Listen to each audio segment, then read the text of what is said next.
Hello दोस्तों, welcome to my YouTube channel mission CMA. तो दोस्तों हम लोग कर रहे थे सीएमए फाउंडेशन का पेपर नंबर 2 जो कि है फंडामेंटल ऑफ अकाउंटिंग, यानी हम लोग फाउंडेशन का पेपर नंबर 2 अकाउंटेंसी पढ़ रहे थे। अब आज जो है ये हमारा लेक्चर नंबर कौन सा है? तो सर हमारा ये लेक्चर नंबर 5 है। ये ऑलरेडी मैं 4 लेक्चर अपलोड कर चुका हूँ, ये मैं 5th लेक्चर अपलोड करने जा रहा हूँ। मैंने आप लोगों को वादा किया था, मैंने आपको बोला था कि मैं आप लोगों को free of cost CMA foundation का कंप्लीट अकाउंटेंसी का कोर्स कराऊंगा, जो मैं अपने वादे पे निकल हूँ और ये मेरा लेक्चर नंबर 5 है। तो मैं वीडियो स्टार्ट करने से पहले आपसे निवेदन करता हूँ कि अगर आप हमारे चैनल पर नए हैं तो प्लीज़ इस चैनल को सब्सक्राइब जरूर कर लें और शेयर ज़रूर करें, क्योंकि यहाँ पे आपको एक जो खुद सीएमए प्रोफेशन से है उस आपको फ्री ऑफ कॉस्ट में अकाउंटेंसी पढ़ाया जाएगा। अच्छा जी, ठीक है सर। अब हमने बात करते कि सर हमने अपने लेक्चर नंबर 1 में क्या स्टार्ट किया था, और ये लेक्चर नंबर 1 से लेके लेक्चर नंबर 4 तक हमने क्या क्या पढ़ लिया है और आज हम क्या पढ़ने वाले हैं। तो सर हमने लेक्चर नंबर 1 में स्टार्ट किया था अपना चैप्टर नंबर 1 जो कि है अकाउंटिंग बेसिक्स।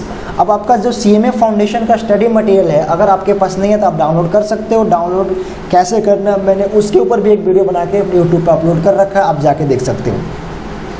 बाकी अगर मैं बात करूँ कि ये मेरा खुद का नोट्स है और ये नोट्स किसने 100% स्टडी मटेरियल बेस है, यानी स्टडी मटेरियल से एक वर्ड भी ऊपर नीचे नहीं है। तो अगर आप स्टडी मटेरियल आपके पास है तो आप बहुत इजीली इस नोट्स के सहारे पढ़ सकते हो, कोई दिक्कत आपको नहीं आएगी। अब सर बात करते हैं कि आज 5 लेक्चर है, तो हमने लेक्चर नंबर 1 में स्टडी नोट नंबर 1 स्टार्ट किया था। अब जो हमारा स्टडी मटेरियल है उन्होंने क्या कर रखा है कि हर एक चैप्टर की यूनिट वाइज उन्होंने डिस्ट्रीब्यूशन कर रखी है। यानी अगर फर्स्ट चैप्टर की बात करूँ तो हमारे पास टोटल फर्स्ट चैप्टर में टोटल 7 यूनिट्स है, यानी स्टडी नोट नंबर जो 1 है हमारा उसमें कितने यूनिट है? 7 यूनिट है। 1.1, 1.2, 1.3 से लेकर 1.7 तक, यानी टोटल 7 यूनिट है। अब हमने लेक्चर नंबर 1 में क्या स्टार्ट किया था? तो सर चैप्टर नंबर 1 का यूनिट नंबर 1 स्टार्ट किया था, यानी accounting principle concepts and convention. ये हमारा फर्स्ट यूनिट चल रहा था फर्स्ट चैप्टर का। अब सर फर्स्ट यूनिट में भी बहुत सारे टॉपिक्स हैं, मैं अभी आपको स्टडी मटेरियल का भी दर्शन करा दूंगा, आप उसको भी दर्शन करके देख लेना कि सर झूठ बोल रहे हैं या सही बोले, ठीक है। बाकी इधर देख लो, मेरी बात सुन लो। अब बात करें सर यूनिट नंबर 1.1 की, तो यूनिट नंबर 1.1 के अंदर यानी क्या सर? चैप्टर 1 का कौन सा? यूनिट 1.1। चैप्टर 1 में भी यूनिट 1.1, अभी तो 1.2 से लेकर 1.7 तक बाकी है, मैं अभी 1.1 की बात कर रहा हूँ। यूनिट नंबर 1.1 के अंदर इतने सारे टॉपिक्स हैं, ये सब यूनिट नंबर 1.1 का टॉपिक है। सर कहाँ है? हमें तो दिखा नहीं, मैं आपको दिखा दूंगा, स्टडी मटेरियल है तो अभी खोल के बैठ जाओ, दिख जाएगा, ठीक है जी। अभी देखो ज़रा, अब यूनिट नंबर 1.1 के अंदर क्या क्या? Introduction to financial accounting, objective function, book keeping, accounting, accounting classification और बेसिस ऑफ अकाउंटिंग। यहाँ तक ये सारे टॉपिक हम ऑलरेडी कवर कर चुके हैं। सर कब कवर कर लिया? हमने लेक्चर नंबर 1 से लेकर लेक्चर नंबर 4 तक हमने ये सारे टॉपिक कवर कर लिए हैं। सर आज क्या करना है? तो आज आपका है लेक्चर नंबर 5, और लेक्चर नंबर 5 में हमें कवर करना है, लेक्चर नंबर 5 में हमें क्या कवर करना है? तो सर आज हमें कवर करना है बेसिक्स अकाउंटिंग टर्म। क्या कवर करना है? Basic accounting terms. सिर्फ आज यही हो पाएगा, बेसिक अकाउंटिंग टर्म्स, क्योंकि इसके अंदर टोटल हमारी बुक्स में 22 आइटम्स दिए हैं एक्सप्लेन करने के लिए। कितने? 22। आपके पास बुक नहीं है अभी खोल के देख लो, समझ में आ जाएगा, और नहीं है तो मैं दिखाऊंगा, थोड़ा सा सब्र करो, ठीक है जी। तो बेसिक अकाउंटिंग टर्म्स हम आज पढ़ेंगे लेक्चर नंबर 5 में। अच्छा सर इसके बाद जो लेक्चर नंबर 6 होगा, उसके लेक्चर नंबर 6 में हम आगे के ये सारी चीज़ें पढ़ लेंगे। तो हमारा फाइनली लेक्चर नंबर 6 के बाद हमारा यूनिट नंबर 1.1 खत्म हो जाएगा। फिर हम यूनिट नंबर 1.2 पे जाएंगे, और फिर यूनिट नंबर 1.2 के अंदर जितने टॉपिक्स हैं उसको हम सीरीज वाइज कर लेंगे। तो सर आज हमें स्टार्ट करना है बेसिक अकाउंटिंग टर्म्स। तो सर बेसिक अकाउंटिंग टर्म्स की बात करें तो देखो, बेसिक अकाउंटिंग टर्म्स का मतलब क्या होता है, यानी आज आप लोगों को आपका क्लास 11th याद आ जाएगा, क्योंकि बेसिक अकाउंटिंग टर्म्स टोटल वही है जो आपने क्लास 11th में पढ़े थे। सर हमने तो पढ़ा नहीं, मज़े किया। हाँ तो अब पढ़ लो, अभी कोई दिक्कत नहीं हुई है, क्योंकि मैं हमेशा पढ़ाता हूँ तो बेस लेके ही पढ़ाता हूँ। सर ठीक है जी, पढ़ाओ फटाफट। टॉपिक का नाम क्या? Basic accounting terms. यानी A for apple, B for ball, यानी A for asset, B for balance sheet, यानी जो भी अकाउंटेंसी में टर्म्स यूज़ होते हैं टर्म्स का मतलब क्या है, जो इसमें वर्डिंग यूज होते हैं। सर एसेट क्या होता है, सर हमें पता है। लायबिलिटी क्या होता है, सर हमें ये भी पता है। ट्रांजैक्शन क्या होता है, सर हमें ये भी पता है। गुड्स मतलब क्या होता है, हमें पता है सर। प्रॉफिट मतलब हमें क्या होता है, सर सब पता। आप क्या बताओगे?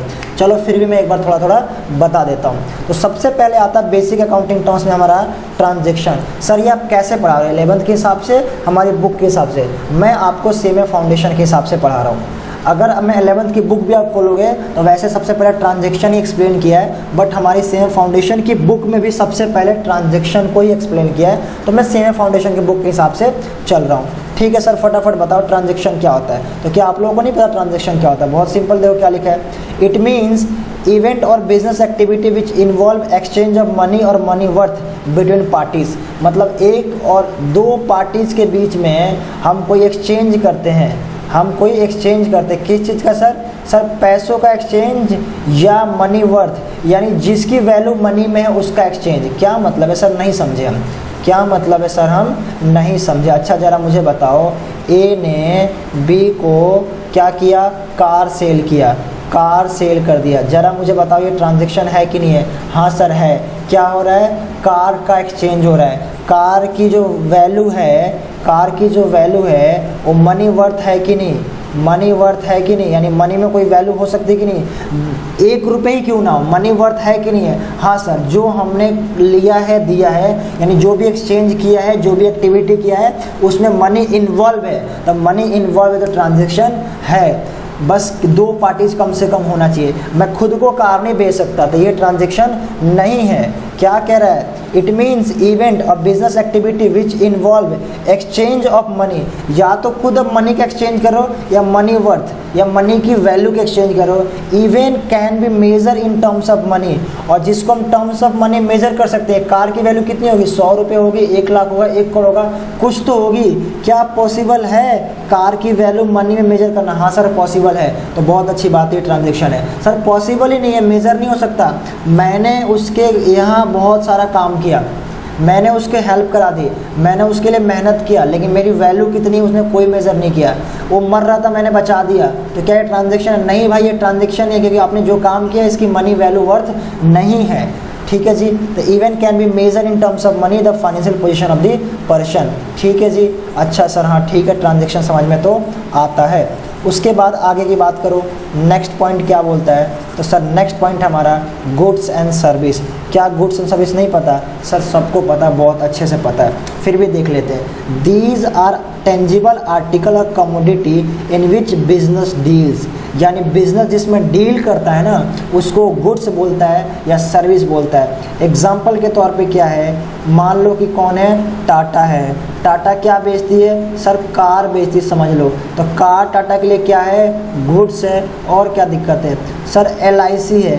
LIC क्या बेचती है? LIC किस में डील करती है? तो सर LIC डील करती है, इंश्योरेंस वगैरह करती है। तो इंश्योरेंस क्या है? गुड्स है, सर्विस है? सर ये सर्विस है। जो मैं पढ़ा रहा हूँ ये क्या है? चलो मान लो हमारा चैनल क्या मिशन CM है, मैं आप लोगों को क्या सर्विस देता हूँ? सर आप टीचिंग करते हो, टीचिंग जरा बताओ, गुड्स है सर्विस है? गुड्स है सर्विस है? सर ये सर्विस है। तो हमारी कंपनी जो है मिशन CM है, एक किस चीज़ में डील करती है? सर सर्विस में डील करती है, तो सर्विस इसे हम कहेंगे सर्विसेज। टाटा किस में डील करती है? कार में, उसको कहेंगे गुड्स। यानी कोई बिजनेस जिस चीज़ का वो ट्रेड करता है उसके लिए या तो गुड्स होगा या सर्विस होगा। मैं लेक्चर बेचता हूँ, मैं ये सर्विस दे रहा हूँ। टाटा कार बेच रही है, वो गुड्स दे रही है। ठीक है ना, कोई दिक्कत नहीं है। क्या लिखा देखो, these article tangible commodity which business deal, जिसमें बिजनेस डील करता है। This article commodity either bought and sold or produce and sold. हो सकता है मैं खरीद के बेच रहा हूँ, टाटा कार खरीदती है फिर बेचती है, तो भी गुड्स है, क्योंकि वो कार का डील कर रही है, चाहे वो खरीद के बेचे यानी बाउट करे फिर सेल कर दे, या टाटा क्या कर रही है? खुद ही प्रोड्यूस कर रही है और फिर बेच रही है, तो भी गुड्स है। मतलब ऐसा नहीं है कि टाटा वो कार को मैन्युफैक्चर कर रही है और फिर सेल कर रही है, तो ये गुड्स नहीं है। चाहे आप गुड्स में डील कर रहे हो, उस गुड्स को खुद बनाओ फिर बेचो, तो भी आपके लिए गुड्स ही होगा। गुड्स को हम एक नाम और बोलते हैं, स्टॉक बोलते हैं, है ना। जिस चीज़ में हम डील करते हैं उसको हम स्टॉक भी बोलते हैं। ठीक है जी। और चाहे आप उसको परचेज करके ला के बेचो या मैन्युफैक्चर करके बेचो, आपके लिए रहेगा तो गुड्स यानी स्टॉक ही रहेगा। At a time what may be classified goods to one business of the firm not be other. हो सकता है कि एक चीज़ के लिए, एक बिजनेस के लिए गुड्स हो लेकिन दूसरे बिजनेस के लिए गुड्स नहीं हो। सर क्या कहना चाहते हो, ज़रा मुझे बताओ। मैंने अभी क्या बोला, मैंने यही बोला ना कि अगर कोई कंपनी जिस चीज़ में ट्रेड करती है, जिस चीज़ में ट्रेड करती है वो उसके लिए गुड्स है, वो उसके लिए गुड्स है या स्टॉक है। उसके अलावा सारी चीज़ों का नाम से बुलाया जाएगा। कार, टाटा किस में गुड डील करती है सर, कार में, तो ये क्या हो गया टाटा के लिए, तो सर ये गुड्स हो गया या स्टॉक हो गया। तो ये बोल रखा है, हो सकता है कि किसी एक कंपनी के लिए वो गुड्स या स्टॉक हो लेकिन दूसरी कंपनी के लिए स्टॉक होगा या गुड्स होगा, ये ज़रूरी नहीं है। हमने टाटा से क्या कर लिया, मिशन सीएमए ने एक कार खरीद लिया, मिशन सीएमए मैंने एक कार खरीदा। अब मिशन सीएमए और कार क्यों खरीदा, क्योंकि उसको बिजनेस में यूज करना है, सेल नहीं करना सर, यूज करना है। तो मिशन सीएमए के लिए गुड्स, ये जो कार है क्या हो गया, गुड्स स्टॉक है क्या, नहीं सर। मिशन सीएमए के लिए ये जो कार है ये गुड्स नहीं है, स्टॉक नहीं है, ये फिक्स एसेट्स है, यानी इसको यूज किया जाएगा। तो वही तो बोला गया है, हो सकता है एक बिजनेस के लिए गुड्स हो और दूसरे के लिए गुड्स ना हो। आई होप ये समझ में आ जाना चाहिए। इससे ज़्यादा समझाऊंगा तो मतलब क्या समझाऊँ, इससे ज़्यादा बताओ, तुम ही बता दो इससे ज़्यादा क्या समझाऊँ मैं आप लोगों को। ठीक है जी, अब थोड़ा आगे चलते हैं। सर प्रॉफिट क्या होता है, प्रॉफिट में अब मेरा दिमाग खराब मत करना। देखो प्रॉफिट सबको पता है क्या होता है। प्रॉफिट क्या होता है, जो हमने पैसा कमाया एक्सपेंस काटने के बाद। Profit, the excess of revenue income over expenses is called profit. It could be calculated each transaction of business whole year. कह रहा है कि प्रॉफिट उसे कहते हैं, प्रॉफिट किसे कहते हैं, प्रॉफिट किसे कहते हैं, रेवेन्यू माइनस एक्सपेंडिचर। लो रेवेन्यू माइनस एक्सपेंस, फॉर्मूला लिख देता हूँ 11th क्लास वाला, रेवेन्यू माइनस एक्सपेंसेस, यानी excess of revenue, excess of revenue over expenses, मतलब रेवेन्यू जो बच जाएगा एक्सपेंस देने के बाद।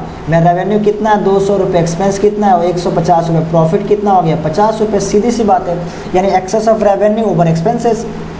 सर हमें तो पता था कि रेवेन्यू और प्रॉफिट एक ही होता है, आपको गलत पता था। फॉर्मूला आपके सामने है, देखो क्या लिखा है। रेवेन्यू मतलब होता है total sale, total collection from sale, total collection from sale, यानी टोटल सेल करके हमने कितना पैसा कमाया उससे रेवेन्यू करते हैं। उसमें से आप खर्चे माइनस करोगे तो आपका प्रॉफिट निकल के आएगा। तो सर क्या बोलता है ये ज़रा समझाना एक बार और।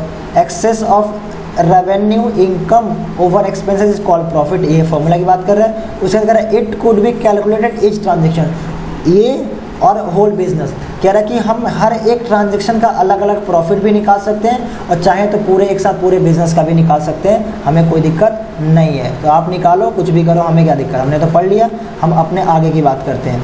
सर आगे क्या करना है, तो आगे की बात करते हैं। अब हमारे पास नेक्स्ट पॉइंट क्या है, नेक्स्ट कह रहा है लॉस। लॉस क्या होता है, लॉस क्या होता है, तो सर लॉस होता है अगर मान लो कि मेरे पास रेवेन्यू 200 रुपये की है और मेरा एक्सपेंस हो जाए 350 का, तो क्या आएगा सर, लॉस ही आएगा 150 का। सिंपल बात है, अगर आपका रेवेन्यू कम पड़ जाए एक्सपेंस ज़्यादा तो लॉस आता है। क्या लिखा है यहाँ पे देखो, कह रहा है कि the excess of expenses, excess of expenses over income, यानी इनकम से ज़्यादा एक्सपेंस हो जाए तो क्या होगा, लॉस होगा। और लॉस क्या हो सकता है, हर एक ट्रांजैक्शन के लिए, मतलब आपने सेल कर दिया उसमें लॉस कितना हुआ है, आपने सामान खरीदा उसमें लॉस कितना हुआ है, यानी आप ईच ट्रांजैक्शन का, हर एक ट्रांजैक्शन का लॉस कैलकुलेट कर सकते हो या प्रॉफिट कैलकुलेट कर सकते हो।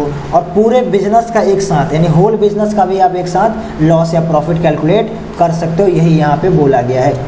अब सर बात करते हैं एसेट्स की। सर किसको नहीं पता कि एसेट्स क्या होता है, लेकिन मुझे गारंटी पता है, मुझे गारंटी के साथ कहता हूँ कि आप लोग बहुत सारे लोगों को ये सारी चीज़ें नहीं पता होगी जो मैं आज बताने वाला हूँ। सर फटाफट बताइए फिर एसेट्स क्या होता है। अब देखो जरा एसेट्स क्या होता है। Asset is the resources on by the business with the purpose of using it for the generating future profit. Asset किसे कहते हैं, जो बिजनेस ने, जो बिजनेस का अपना रिसोर्सेस है जिसको बिजनेस ने यूज करके फ्यूचर में प्रॉफिट कमाना है, उसे एसेट्स कहते हैं। सर नहीं समझे, अरे मैं कह रहा हूँ कि बिजनेस का कुछ भी है जिससे बिजनेस को प्रॉफिट हो या बिजनेस को फ्यूचर में इनकम हो, एसेट है। नहीं आया अभी समझ में, फिर देखो चलो अभी भी समझ में नहीं आया, अदर वर्ड्स में देखते हैं क्या लिखा है। Anything which enable the firm to get cash और बेनिफिट इन द फ्यूचर। क्या कह रहा है, anything which enable to firm get cash और बेनिफिट इन फ्यूचर। कह रहा कुछ भी, क्या कह रहा है, कुछ भी क्या कह रहा है सर, कुछ भी जो कंपनी को फ्यूचर में पैसे दिला दे या कोई बेनिफिट दिला दे वो कंपनी का एसेट होता है। आई बात समझ में? मैं कह रहा हूँ कुछ भी जो आपके पास है आपका एसेट्स क्या है। तो सर हमारे पास जो कुछ भी है जो मुझे फ्यूचर में मेरे को प्रॉफिट दिला दे, फ्यूचर में जो मेरे को प्रॉफिट दिला दे या कोई बेनिफिट दिला दे, ये हमारे लिए क्या है, एसेट है। ठीक है सर, अभी भी समझ में नहीं आया, लेकिन देखो फिर से समझाता हूँ, नहीं समझ में आया, कैसे समझ में नहीं आया। ये आपका क्या है, होम स्वीट होम, ये आपका घर है। ठीक है सर, आपके घर में फ़ैन लगा है, ये एक आपका एसेट है कि नहीं है? आपके घर में फ़ैन लगा है, एसेट है कि नहीं है? टीवी लगा है, लैपटॉप रखा है, मोबाइल फ़ोन रखा है, क्या आपका एसेट है कि नहीं है? आपकी जो बिल्डिंग बनी हुई है, घर बना हुआ है, आपका एसेट है कि नहीं है? आपका टेबल आपका एसेट है कि नहीं है? सर क्यों है एसेट, क्यों है ज़रा बताओ। फैन से आपको फ़ायदा नहीं है, हवा नहीं खाओगे? हाँ सर है। टीवी से आपको बेनिफिट नहीं है, मोबाइल से बेनिफिट नहीं है, बिल्डिंग से बेनिफिट नहीं है, टेबल से बेनिफिट नहीं है, क्या कैश से बेनिफिट नहीं है? बताओ ज़रा मुझे, क्या आपके बैंक में पैसे पड़े उससे बेनिफिट नहीं है? क्या आपके घर में आपके कपड़े पड़े उससे बेनिफिट नहीं है? हाँ सर, इन सब से हमको बेनिफिट है।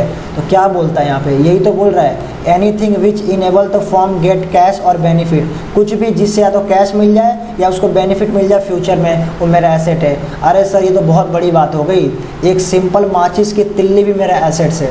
एक माचिस बहुत अच्छा एग्जांपल देता हूँ हमेशा। मैं कह रहा हूँ कि एक मेरे पास माचिस की तिल्ली एक ही है, वो भी मेरा है। मेरे पास 1 रुपये है, 1 रुपये सिंगल 1 रुपीज़ है, ये भी मेरा क्या है, एसेट्स है। क्यों सर? क्योंकि इस 1 रुपये से भी मेरे को बेनिफिट मिल सकता है।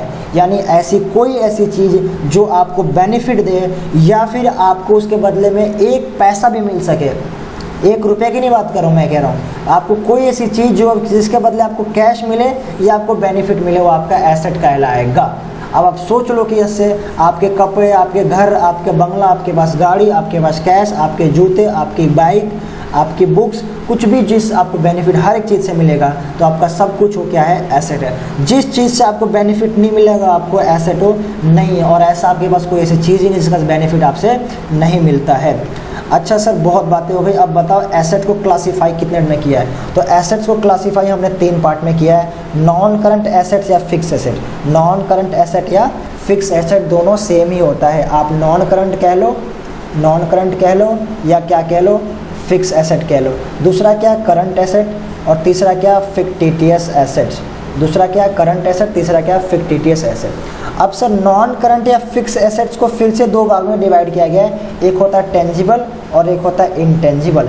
ध्यान से देखो इस चार्ट को, ध्यान से देखो इस चार्ट को, ये आपके दिमाग में बैठ जाना चाहिए। बहुत से बच्चों का आप इस क्लास के बाद जाके पूछ लेना कि ज़रा कोई बता दो एसेट को क्लासीफाई करके। कोई कहता है टेंजिबल के अंदर फिक्स आता है, कोई कहता है फिक्स के अंदर टेंजिबल आता है, कोई कहेगा करंट के अंदर ये आएगा, कोई कहेगा इसके अंदर वो आएगा, पता नहीं किसके अंदर क्या आएगा, तुम खुद कन्फ्यूज जाओगे। उससे बेटर है कि इसको लिख लो। फिर से बता देता हूँ, देखो तुम्हारे सामने है, क्या है सर, सबसे पहले एसेट्स के 3 पार्ट, नॉन करंट या फिक्स दोनों एक ही होता है। आप नॉन करंट बोलो या फिक्स बोलो, current asset, fictitious asset. Sir क्या पढ़ा रहे हैं, हमने 11th क्लास में बहुत पढ़ा है, फिर भी तो नहीं आता, इतना पढ़ के आओ फिर भी नहीं आता। मेरी 11th क्लास वाली वीडियो भी देख लेना यार। चैनल का नाम है कॉमर्स फ्लिक्स, चैनल का नाम है कॉमर्स फ्लिक्स। इस चैनल को सब्सक्राइब कर लेना और देख भी लेना वीडियो 11th 12th की वहाँ पे। चलो जी सर, तो non current asset, current asset, fictitious assets. अब अगर मैं बात करूँ सर, इसके अंदर 2 पार्ट हैं, टेंजिबल और इंटेंजिबल। अब इन पांचों को हम अच्छे से समझते हैं एक एक करके। तो सर सबसे पहले किसको समझेंगे, तो सबसे पहले हम समझेंगे किसको, आपके सामने हैं, किसको समझना हमें, तो सबसे पहले समझना है नॉन करंट एसेट या फिक्स एसेट्स क्या होता है। देखो बहुत सिंपली पढ़ना है, कोई दिक्कत नहीं है। Fix assets are those assets which held by enterprises not to resell but with the purpose to increase its earning capacity। ऐसा एसेट जो कंपनी ने रखा है बेचने के पर्पस से नहीं, उसको यूज करके अपनी अर्निंग बढ़ाने की पर्पस से रखा है, वो उसका फिक्स एसेट है। सर क्या कहना चाहते हो, ज़रा मुझे बताओ। मेरी कंपनी है, मेरी एक कंपनी है जिसका नाम क्या है, मिशन CMA। सर है, हाँ है, सच में है, इधर देख लो, पढ़ा रहा हूँ ना, मिशन CMA है, ठीक है जी, हाँ जी है। अब ज़रा मुझे बताओ, मिशन CMA के पास ये लैपटॉप है जिससे मैं पढ़ा रहा हूँ, अच्छा सर लैपटॉप भी है, हाँ भाई है, गरीब आदमी है लेकिन फिर भी है, लैपटॉप भी है। और क्या सर, और कुछ है क्या? हाँ एक टेबल है। और क्या सर? बिल्डिंग है, बिल्डिंग भी है, अरे घर मेरा, बिल्डिंग पापा का है, मेरा नहीं है। अच्छा उसके बाद क्या है, और कुछ है क्या? देख लेता हूँ इधर कुछ है, हाँ फ़ैन तो है मेरे पास। ज़रा मुझे बताओ ये सारे एसेट्स क्या मैं सेल करता हूँ? नहीं सर, आप एसेट तो सेल नहीं करते। तो ये सब एसेट्स मैंने क्यों रखे हैं? क्योंकि इसको यूज करके आप पैसा कमाना चाहते हो, आप बिजनेस चलाना चाहते हो। तो ये मेरे सारे एसेट फिक्स हुए, करंट हुए?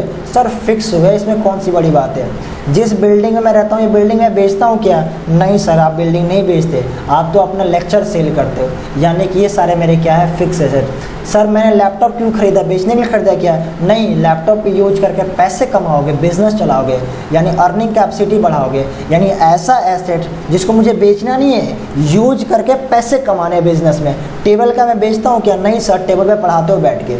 ये सारे हमारा क्या है, ये सब क्या है बताओ ज़रा फटाफट। सर ये सारे के सारे आपके फिक्स एसेट्स हैं, या हम नॉन करंट एसेट भी कह सकते हैं। सर ये इन अदर वर्ड्स में क्या लिखा है?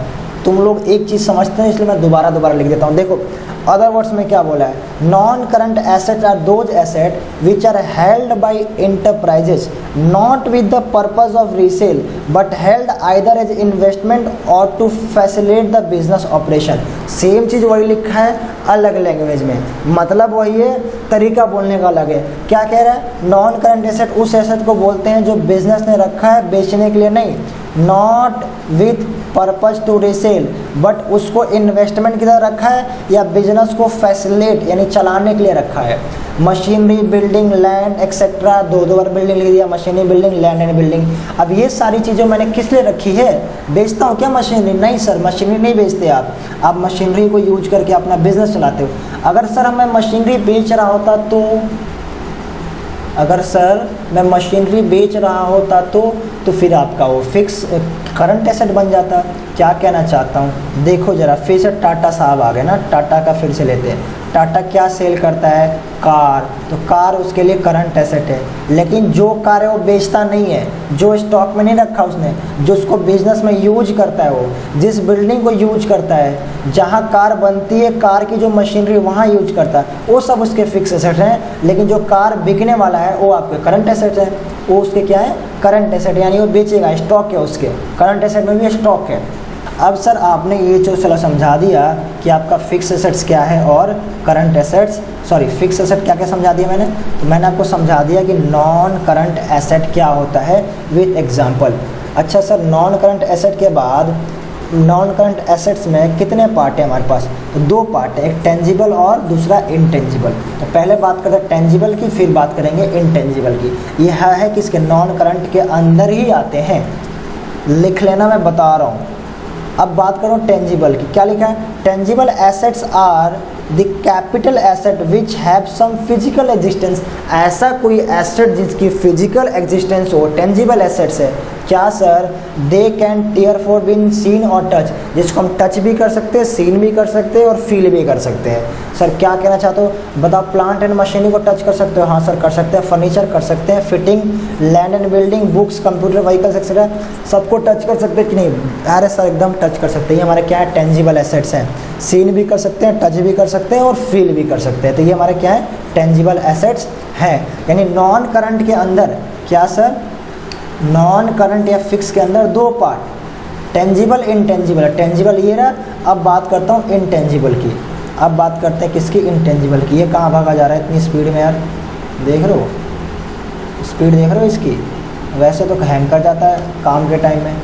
अच्छा सर दूसरा आपने बताया इनटेंजिबल, आ जाओ इनटेंजिबल पे। इनटेंजिबल एस, इनटेंजिबल क्या लिखा मैंने? Intangible the capital asset, the capital asset which have no physical existence and whose value is limited by the rights and anticipated benefit that possession confirms, क्या लिखा है भाई, confirm गलत लिख दिया, confirm upon the owners are known as intangible asset.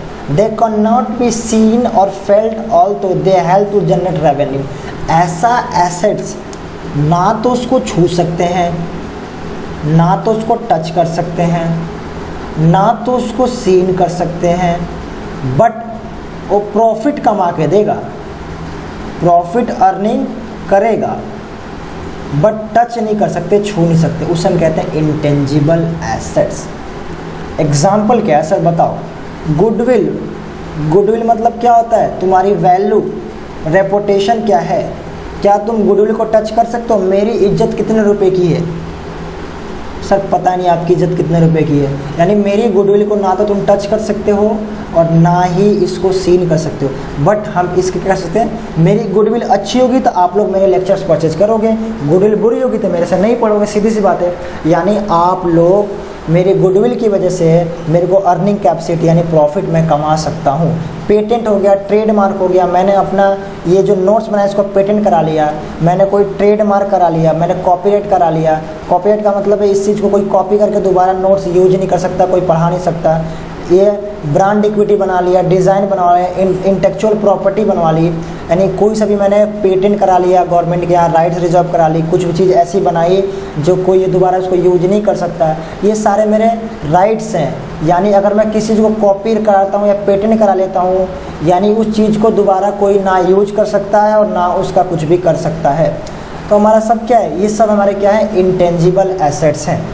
अब sir ज़रा फिर से ग्राफ पे आते हैं, अपने वाले ग्राफ पे, है ना। ज़रा इधर देखो, ज़रा क्या क्या पढ़ लिया हमने। तो सर आपने पढ़ा दिया यहाँ पे नॉन करंट पढ़ा दिया, नॉन करंट के दो, टेंजिबल और इंटेंजिबल सब पढ़ा दिया। अब आ जाओ करंट एसेट पे। अब आ जाते हैं करंट एसेट पे और फिर लिखेंगे फिक्टिटियस। ये थोड़ा इंपॉर्टेंट है क्योंकि आपने 11th क्लास में भी ठीक से नहीं पढ़ा होगा और यहाँ पे भी छोड़ दोगे फिर कहानी ख़त्म। ठीक है, करंट और फिक्टिटियस की बात करते हैं। ये ग्राफ आपके दिमाग में छपी होनी चाहिए तो भी मज़ा आएगा, पढ़ने में वरना कोई मज़ा नहीं है इस ज़िंदगी में। ठीक है जी। अब सर आ जाओ करंट एसेट पे फटाफट। अब बताओ ज़रा सर करंट एसेट क्या होता है? अब करंट एसेट ये मुझे ही बताना पड़ेगा। Current asset are those asset which are held by enterprises with the purpose of converting them into cash within short period that is 1 year. यानी ऐसे कोई एसेट्स इंटरप्राइजेस ने उसको रखा ही है किस पर्पज से भाई? With the purpose of converting them into cash. मतलब कोई ऐसा एसेट मैंने रखा है जिसका मेरा पर्पज़ है कि उसको कैश में कन्वर्ट कर लूँ, और वो भी कितनी? With in short period. अब सर शॉर्ट पीरियड का मतलब क्या होता है? विद इन 1 ईयर, 1 साल के अंदर अंदर किसी चीज़ को मैं कैश में कन्वर्ट करना चाहता हूँ, वो मेरे क्या है? करंट एसेट हैं। अब मेरे पास बताओ, मेरा बिजनेस है, मेरे पास एक मशीनरी है और मेरे पास एक स्टॉक भी है। अब ज़रा इसे बताओ, स्टॉक है मेरे पास 10,000 का और मशीन भी मान लो चलो 20,000 का, ये ज़्यादा महंगा नहीं है। अब ज़रा बताओ कि इसमें सर कौन से करंट है कौन सा फिक्स है? सिंपल सी बात है, ये करंट एसेट है और ये फिक्स एसेट है। क्यों? क्योंकि मशीन को यूज करके मैं बिज़नेस चलाऊंगा, इसको मुझे बेचना नहीं है। यानी शॉर्ट पीरियड में या लॉन्ग पीरियड में इसको कैश में कन्वर्ट करने की मेरी इंटेंशन नहीं है। बट क्या तुम चाहते हो कि 5 साल बाद तुम्हारा स्टॉक बिके? नहीं सर, हम तो चाहते हैं कि आज ही सामान आए और आज ही बिक जाए। यानी तुम्हारा इंटेंशन क्या है? इस स्टॉक को रखने के ऊपर तुम्हारा पर्पज़ क्या है? कि जल्दी से जल्दी इसको कैश में कन्वर्ट कर लें। कैश में कन्वर्ट करने का मतलब क्या है? बेच दे, तभी तो पैसा मिलेगा। यानी कोई ऐसा एसेट जिसको कैश में कन्वर्ट करने की इंटेंशन है शॉर्ट पीरियड के अंदर, यानी शॉर्ट पीरियड का मतलब 1 ईयर, तो हमारा करंट एसेट आएगा। सर डेटर बताओ, डेटर का मतलब क्या होता है? पता नहीं है, उधार जो सामान ले गया खरीद के। अब तुम चाहते हो क्या डेटर 5 साल बाद पैसा दे? नहीं सर, हम चाहते तो आज ही पैसा दे दे, तो भी हमारा क्या? करंट एसेट है। आपका कैश क्या है? कैश तो ऑलरेडी कैश में ही कन्वर्ट है, ये तो बिल्कुल करंट है, एकदम प्योर करंट है, इसे लिक्विड एसेट भी बोलते हैं। बैंक क्या है? बैंक भी ऑलरेडी कैश में कन्वर्ट है, जब चाहो तुम कैश में कन्वर्ट कर सकते हो, भी हमारा क्या है? करंट एसेट है। अच्छा सर थोड़ा सा और बातें करते हैं करंट एसेट के बारे में। देखो करंट एसेट क्या कहता है? An asset shall be classified as a current when it is satisfy any of the following. कह रहा है इसमें से कोई ऐसा फॉलोइंग पॉइंट से सेटिस्फाई कर जाएगा तो मेरा करंट एसेट में आ जाएगा। क्या क्या पॉइंट दिया? पॉइंट नंबर 1 की बात करें, it is the expect to be realise और intent to be for sale और कंजम्पशन इन द कंपनी और नॉर्मल ऑपरेटिंग साइकिल। कह रहा है या तो ऐसा कोई एसेट जिसको बेचना चाहते हैं, रियलाइज का मतलब बेच देना, या हम उसको सेल करना चाहते हैं, फिर से वही बात है, या कंजम्पशन इन द कंपनी, या कंपनी में उसको यूज कर जाना है ऑपरेटिंग साइकिल, यानी इसी साल के अंदर अंदर। ऐसी कोई स्टॉक है या तो मैं सेल करना चाहता हूँ या उसको यूज कर जाना चाहता हूँ इसी साल के अंदर, वो मेरा करंट एसेट में आएगा। ठीक है सर, मान लिया आपकी बात। दूसरा पॉइंट क्या कह रहा है, it is help primarily for purpose of being trade. Being trade का मतलब क्या है, यानी हम बिजनेस, व्यापार। ट्रेड का मतलब क्या होता है सर, ट्रेड का मतलब व्यापार।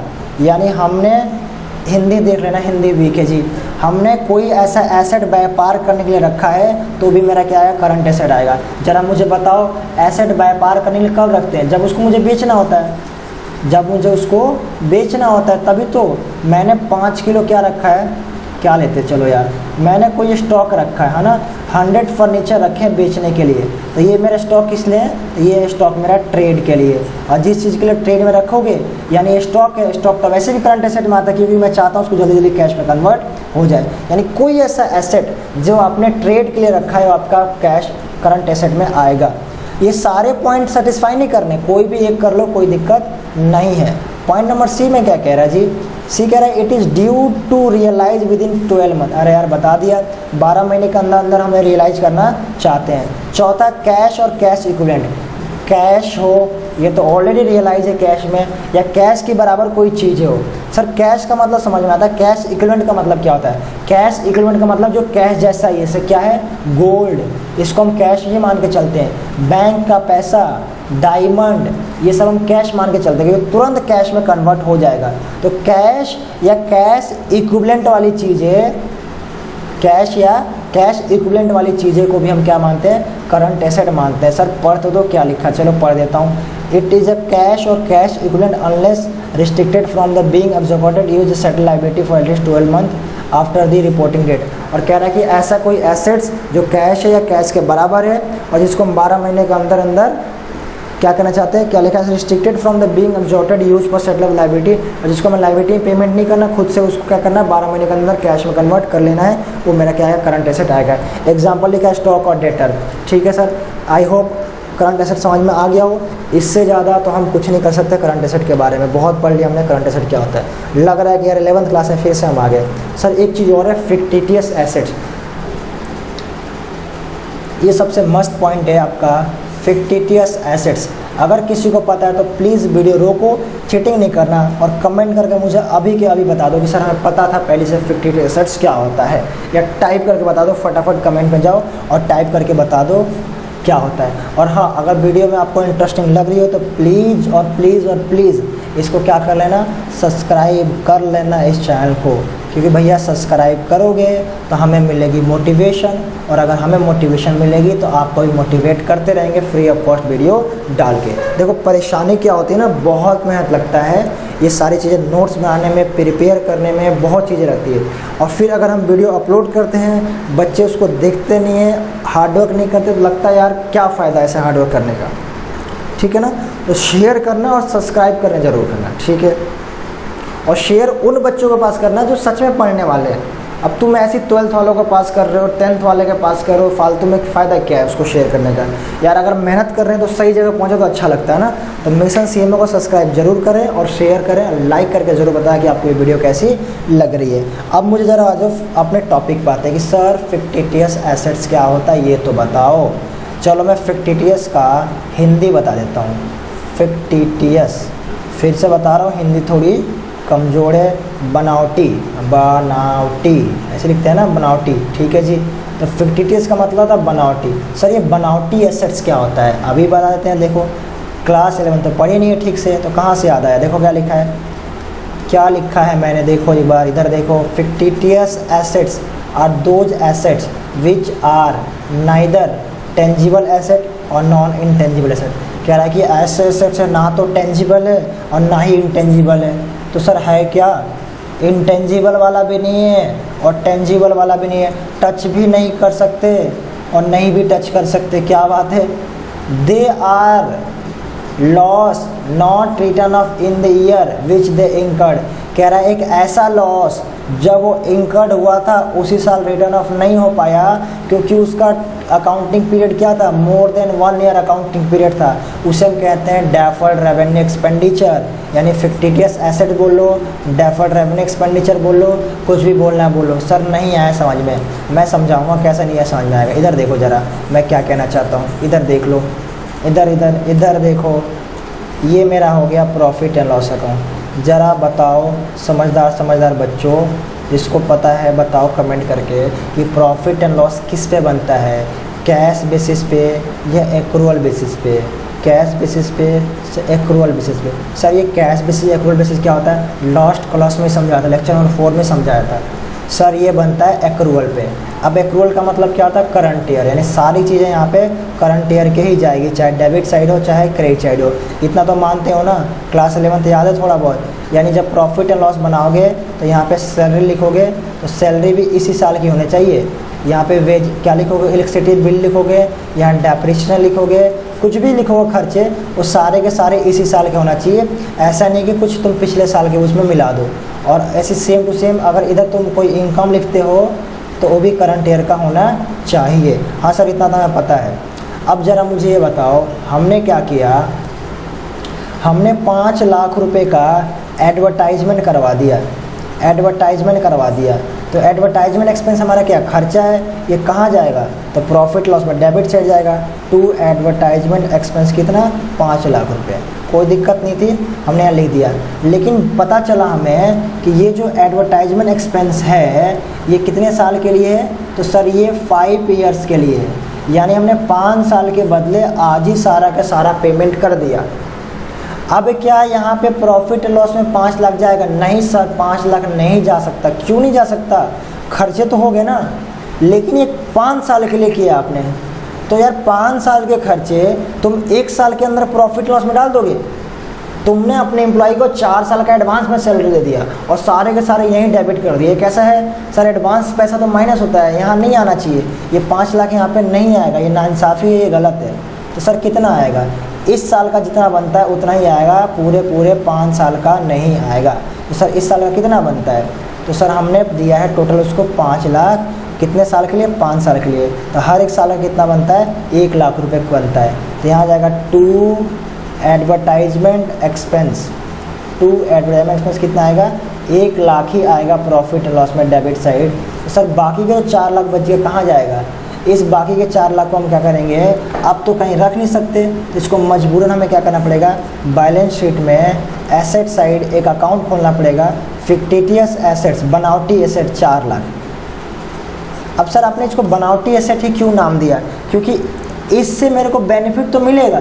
यानी इन फ्यूचर मैं बोलूँगा एडवर्टाइजमेंट करो तो अगले 4 साल तक वो एडवर्टाइजमेंट करेगा, लेकिन उससे कुछ रिकवर नहीं होना, मेरे को कुछ आना जाना नहीं है, और ये मैंने खुद ही बनाया है।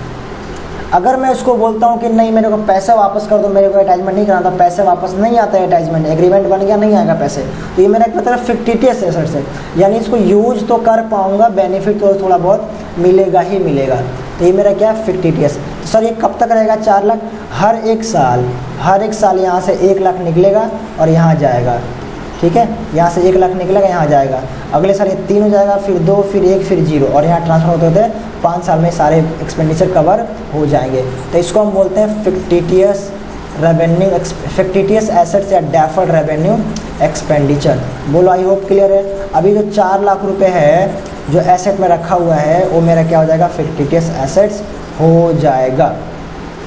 एग्जाम्पल में देखो लिखा deferred revenue expenditure as advertisement expenditure, मतलब हमने क्या किया, डेफर्ड का मतलब था लॉन्ग टर्म के लिए, ऐसा लॉन्ग टर्म के लिए एडवर्टाइजमेंट करवा दिया जो 1 साल से ज़्यादा की उसकी वैल्यू, 1 साल से ज़्यादा में उसकी वैल्यू यूज होनी थी।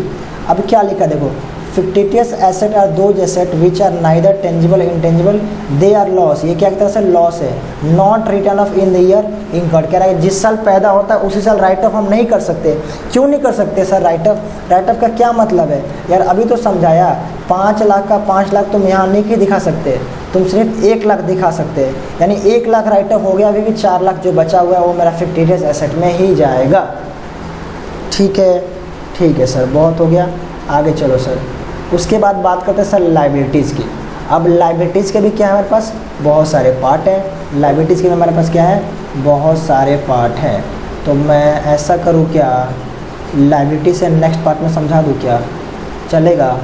कितने मिनट की वीडियो बन गई पहले देखनी पड़ेगी, पहले मेरे को वीडियो देखनी पड़ेगी कितने मिनट की वीडियो बनी है। क्या करें, लास्ट पार्ट में समझा दें कि इसी पार्ट में रहने दें। चलो अब बात करते हैं लायबिलिटी की, समझते हैं इसी में। लायबिलिटी में क्या है मेरे पास, लायबिलिटी का मतलब क्या था, सबको पता है sir, it is obligation financial nature settle to future date. कह रहा है कि एक हमारे पास क्या है, ऑब्लिगेशन मतलब क्या होता है, दायित्व। हमारे पास क्या है, दायित्व है जिसको हमें फ्यूचर में सेटलमेंट करना है।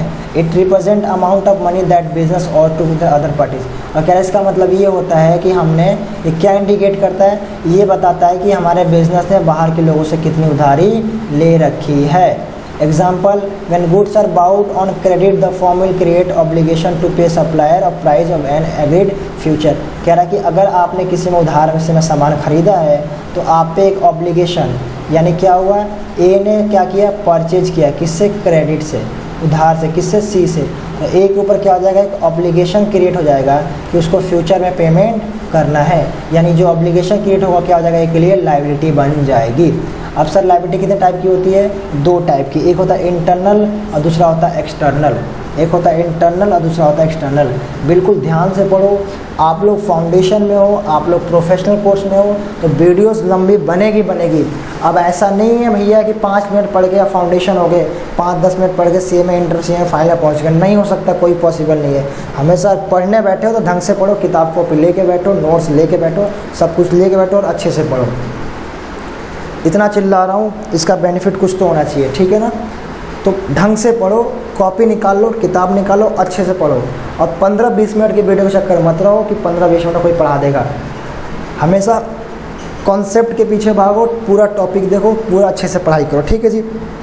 सर छोड़ो ना, लायबिलिटी बताओ क्या होता है। देखो इधर जरा, लायबिलिटी के दो पार्ट, इंटरनल एक्सटर्नल। पहली बात करें इंटरनल क्या होता है। इंटरनल मतलब जो कंपनीज के अंदर की ही अपनी उधारी है, और कंपनी की अपने इधर क्या होता है, यानी ऑनर का पैसा, कैपिटल हमारा क्या होता है, इंटरनल लायबिलिटी। तो शेयर होल्डर्स क्या होते हैं, शेयर होल्डर्स ने जो पैसे लगाए हैं वो भी हमारा क्या होता है, इंटरनल लायबिलिटी। यानी कंपनी के मालिकों ने जो पैसा लगाया है वो इंटरनल लायबिलिटी हमारी होती है। अब जरा इधर देखो, नहीं आना सामने, इधर देखो, ये मेरी बैलेंस शीट है और ये मेरा लायबिलिटी है। लायबिलिटी साइड कैपिटल लिखा जाता है, मान लो 10 लाख रुपए है, उसके बाद क्रेडिटर, उसके बाद लोन एक्सेट्रा सब लिखा होता है। अब जरा मुझे ये कोई बता दे कि लायबिलिटी साइड कैपिटल क्यों लिखा गया है, क्योंकि बिजनेस के लिए कैपिटल भी एक तरह से क्या है, लायबिलिटी है। क्यों, क्योंकि हमने पढ़ा था कि बिजनेस सेपरेट होता है और ऑनर सेपरेट होता है। ये लॉ बोलता है कि business is a separate legal entity, company अलग है और कंपनी का मालिक अलग है। जब मालिक अलग है, उसने पैसे दिए तो लायबिलिटी बनेगी, सीधी सी बात है। तो बैलेंस शीट में लायबिलिटी साइड कैपिटल इसलिए लिखा होता है। तो कंपनी की पूरी लायबिलिटी है, क्या है ये कैपिटल भी लायबिलिटी है, क्रेडिटर भी लायबिलिटी है, लोन भी लायबिलिटी है, और क्या है, और क्या, आउटस्टैंडिंग सैलरी भी लायबिलिटी, सब लायबिलिटी है। लेकिन इसमें जो कैपिटल है ना, ये मेरा इंटरनल है। क्यों सर इंटरनल क्यों है, क्योंकि मालिक का लायबिलिटी है, मालिक से उधार लिया। अब बाकी सब क्या है, ये कंपनी के बाहर के यानी एक्सटर्नल है। तो ये होती है दो तरह की लायबिलिटी, इंटरनल और एक्सटर्नल, इंटरनल और एक्सटर्नल। तो सर अब हम बात करते हैं, थोड़ा सा पहले देख लेते हैं कि सर इंटरनल एक्सटर्नल होता क्या है। समझा तो दिया, बस पॉइंट पढ़ लेते हैं कि हमने लिखे क्या है। अब देखो जरा क्या बोलता है यहाँ पे, बोलता है internal liability these are the represent proprietors equity, यानी प्रोप्राइटर्स इक्विटी, यानी प्रोप्राइटर इक्विटी मतलब क्या होता है, मालिक का capital. All those amount which are payable to proprietor, यानी जितने पैसे मालिक का उधारी है, यानी मालिक का जितना पैसा उधार है वो मेरा क्या आएगा, इंटरनल लायबिलिटी में आएगा। कैपिटल हो गया, रिजर्व हो गया, अनडिस्ट्रिब्यूटेड प्रॉफिट हो गया। सर आपने कहा था कि मालिक में के लायबिलिटी में सिर्फ कैपिटल भी आएगा, या रिजर्व कह रहा, प्रॉफिट कह रहा, ये सब भी आ रहा है यहाँ पे। तो एक बार बताओ जरा, कैपिटल के साथ साथ प्रॉफिट ऐड नहीं होता क्या, ऐड होता है। बिजनेस में जो तुमने रिजर्व बनाया वो किसके हैं, सर मालिक के हैं। बिजनेस में जो तुमने प्रॉफिट बचा के रखे किसके हैं, मालिक के हैं। यानी जो चीज़ें मालिक की वो सब क्या होगा, इंटरनल लायबिलिटी में आएगा, और जो चीज़ें मालिक के नहीं है वो एक्सटर्नल लायबिलिटी में आएगा। अब देखो क्या कहता है यहाँ पे, external liability, external liability total amount of डेब्ट, द टोटल अमाउंट ऑफ डेब्ट payable by the business to the outsider other than the honours are called external liability. कह रहा है कि जितना टोटल अमाउंट, क्या कहना है यहाँ पे, कह रहा है कि सर टोटल अमाउंट ऑफ डेब्ट, टोटल अमाउंट ऑफ डेब्ट पेबल बाय द बिजनेस। कह रहा है कि जितनी उधारी बिजनेस के द्वारा पे करनी है, किसको सर, किसको पे करनी है, किसको? आउटसाइडर को, अदर देन ऑनर। यानी ऑनर को छोड़ के बाहर के लोगों को जितनी भी उधारी देनी है बिजनेस के द्वारा, बिजनेस उसे किस नाम से बोलता है? एक्सटर्नल लायबिलिटी, बाहर की लायबिलिटी। ठीक है सर, एग्जाम्पल क्या है? क्रेडिटर, बिल पेबल एक्सेट्रा, ये क्या है तुम्हारे घर के? नहीं सर, ये तो हमेशा बाहर के ही होते हैं। तो ये मेरा होता है इंटरनल और एक्सटर्नल। अब थोड़ा सा और इसके अंदर आगे चलते हैं। तो सर इसके अंदर आपने ये ग्राफ में बता रहा हूँ लिख लेना वरना पछताओगे। इधर देख लो जरा आप, इंटरनल हो गया, एक्सटर्नल हो गया। इंटरनल खत्म हो गया, जो है मैंने बता दिया। अब बात करें एक्सटर्नल की, बाहर की लायबिलिटी से। घर के अंदर तो एक ही है, ऑनर वाला, मालिक वाला, लेकिन बाहर की बात करूं एक्सटर्नल की, तो उसमें ऑलरेडी बहुत सारे पार्ट आपके बनाए गए हैं। पहला लॉन्ग टर्म लायबिलिटी या non current liability. Long term या नॉन करंट दोनों एक ही बोलते हैं। उसके बाद शॉर्ट टर्म या करंट लायबिलिटी भी दोनों एक ही चीज़ बोलते हैं। और उसके बाद कंटीजेंट लायबिलिटी में हम एक ही चीज़ को अलग होता है। ठीक है जी, कितने हमारे पास? एक्सटर्नल लायबिलिटी में 3 पार्ट है। कौन कौन से? Long term liability, short term liability और क्या हमारे पास? लॉन्ग टर्म लायबिलिटी या non current liability. Long term बोलो या नॉन करंट बोलो, शॉर्ट टर्म बोलो या करंट बोलो या कंटीजेंट लायबिलिटी बोलो। देखो, तो एक्सटर्नल में 3 पार्ट है हमारे पास। तो एक एक करके फटाफट हम डिसाइड करना है, नहीं डिस्कस करना है। अच्छा जी, एक एक करके हम डिस्कस कर लेते हैं। तो सर एक्सटर्नल तो डिस्कस कर चुके हैं, अब उसके अंदर जाते हैं लॉन्ग टर्म के अंदर। तो आ जाओ सर, लॉन्ग टर्म क्या होता है? तो देखो लॉन्ग टर्म लायबिलिटी क्या होता है। देखो long term liability are those liability which are payable after period of more than 1 year from the end of accounting period. जिसको मुझे पेमेंट तो करना है बट 1 साल के बाद करना, अगले साल करना है। ज़रा मुझे बताओ, हमने ये हमारी बैलेंस शीट है, यहाँ पे 2 चीज़ लिखी है, एक लिखा क्रेडिटर और एक लिखा बैंक लोन। अब ज़रा मुझे बताओ, बैंक लोन का पेमेंट क्या जिस साल लेते हैं उसी साल चलता है क्या? नहीं सर, ये सालों साल चलेगा, सालों साल चलेगा। यानी इसका पेमेंट हम 1 साल के बाद ही करेंगे। नॉर्मली 1 साल के अंदर बैंक लोन का पेमेंट नहीं होता। यार 1 साल के लिए कौन लोन लेता है? कम से कम 3-4 साल के लोन लेगा। यानी इसका पेमेंट हम एक अकाउंटिंग पीरियड के बाद यानी 12 महीने के बाद ही करेंगे। तो ये मेरा है लॉन्ग टर्म लायबिलिटी या नॉन करंट लायबिलिटी, जो कहने करो। क्या क्रेडिटर को हम सालों साल बाद पेमेंट करेंगे? नहीं सर, ये तो 1 साल के अंदर इसी साल की उधारी, यार इतना कौन उधार देता है? तो ये हमारा क्या होगा? Current liability. तो क्रेडिटर हमारा क्या होगा? Current liability. बैंक लोन हमारा क्या होगा? Non current liability. तो नॉन करंट लायबिलिटी में एग्जाम्पल क्या है? लोन और डिवेंचर, इसको हमेशा हम सालों साल बाद पे करते हैं। अब बात करते हैं सर शॉर्ट टर्म लायबिलिटी की। तो सर शॉर्ट टर्म लायबिलिटी में क्या है? तो शॉर्ट टर्म लायबिलिटी में हमारे पास क्या है, यहाँ पे देखते हैं, किधर गया? ये रहा। शॉर्ट टर्म लायबिलिटी को हम क्या बोलते हैं? करंट लायबिलिटी भी बोलते हैं, करंट लायबिलिटी भी बोलते हैं। ऊपर अब ग्राफ में लिखवाया था मैंने। अच्छा जी, short term liability are those liability which are payable within 12 month. यानी ऐसी लायबिलिटी जो 12 महीने के अंदर अंदर पेमेंट करनी ही पड़ेगी आपको, बताया ना, उसे हम क्या कहते हैं? शॉर्ट टर्म, यानी छोटी लायबिलिटी, छोटे समय के लिए। करंट लायबिलिटी, क्रेडिटर हो गया, बिल पेबल हो गया, इसको 1 साल के अंदर अंदर पेमेंट करनी पड़ती है। ये इंपॉर्टेंट है थोड़ा सा। कंटीजेंट लायबिलिटी देखो क्या कह रहा है? कह रहा है कि sir contingent liability, a contingent liability is a potential liability that may और may not occur depending on the result of the uncertain future. हो सकता है कि लायबिलिटी हो सकता है ना भी हो, हमें पता ही नहीं है, इसे कहते हैं कंटीजेंट लायबिलिटी। सर ये क्या कह रहे हो? मतलब मे भी हो सकता, मे और मे नॉट भी हो भी सकता है, हो नहीं भी हो सकता। सर नहीं आया समझ। देखो ज़रा, टाटा कंपनी है, टाटा कंपनी के ऊपर मिशन CMA वालों ने केस कर दिया, यानी मैंने केस कर दिया, ठीक है जी। अब टाटा कंपनी अगर हार गई तो मुझे, टाटा कंपनी अगर हार गई तो टाटा कंपनी क्या करेगी? मिशन CMA को 100 लाख का पेमेंट करेगी। क्यों पेमेंट करेगी? क्योंकि मिशन CMA ने उसे क्लेम किया है कि भाई तुमने मेरे साथ फ्रॉड किया है या गलत माल बेचा या कुछ भी। तो टाटा कंपनी के लिए 100 लाख रुपए पता है क्या है? टाटा कंपनी के लिए ये 100 लाख रुपए क्या है? Contingent liability. अगर वो जीतती है तो उसको पैसे नहीं देने पड़ेंगे, अगर हारता है तो उसको पैसे देने पड़ेंगे। यानी ऐसी लायबिलिटी जो हो भी सकता है और नहीं भी हो सकता है, किस पे डिपेंड करता है? फ्यूचर में किसी इवेंट पे डिपेंड करता है। यानी फ्यूचर इवेंट क्या है? अगर वो केस जीतते हैं तो उनका फ्यूचर इवेंट, वो जीत गए, पैसे नहीं देने पड़ेंगे। अगर हारते हैं तो उनको पैसे देने पड़ेंगे, ठीक है जी। तो पैसे देने पड़ेंगे, इसका मतलब क्या है? पैसे देने पड़ेंगे, इसका मतलब क्या है, कंटीजेंट लायबिलिटी है, देने पड़ भी सकते हैं और नहीं भी देने पड़ सकते हैं। अब सर बात करते हैं कैपिटल। कैपिटल क्या होता है, सबको पता है कैपिटल क्या होता है, यानी जो भी ऑनर ने पैसा या प्रॉपर्टी या कुछ भी इन्वेस्ट किया है, any asset invested bye honour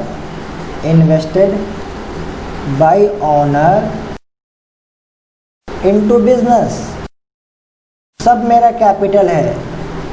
बहुत से गलत लोग समझते हैं, जैसे मान लो कि मिस्टर एक्स है, इसने बिजनेस स्टार्ट किया और बिजनेस में इसने कैश लेके आया 1 लाख रुपए, अपनी बिल्डिंग लगा दी 2 लाख रुपए का, अपना लैपटॉप लगा दिया 1 लाख रुपए का, और क्या लगा दिया, अपना कार भी बिजनेस में लगा दिया 1 लाख की, इसने फर्नीचर घर की 2 लाख रुपए की, ये सब सारी चीज़ें ला के बिजनेस में लगा दिया, तो ये क्या होगा, ये सारे के सारे कैपिटल में जाएंगे। बहुत लोग सोचते सब सिर्फ ये जाएगा 1 लाख कैपिटल में, नहीं, ये गलत है। कैपिटल में पता है कितना जाएगा, ये सबको ऐड करके जाएगा, 1 2 3 4 5 2 7 लाख रुपए, यानी ऑनर जो कुछ भी इन्वेस्ट करेगा बिजनेस में वो उसका कैपिटल जाएगा। सर ऑनर ने बहुत मेहनत किया, रात भर मेहनत किया, तो क्या कैपिटल होगा क्या, नहीं भैया, क्योंकि जो ऑनर ने मेहनत की उसका वो एसेट है ही नहीं। मैंने कहा कि एसेट इन्वेस्ट करेगा, 1 रुपये भी लगाएगा उसका कैपिटल में जाएगा, या 1 रुपये की वैल्यू की कोई भी चीज़ लगाएगा।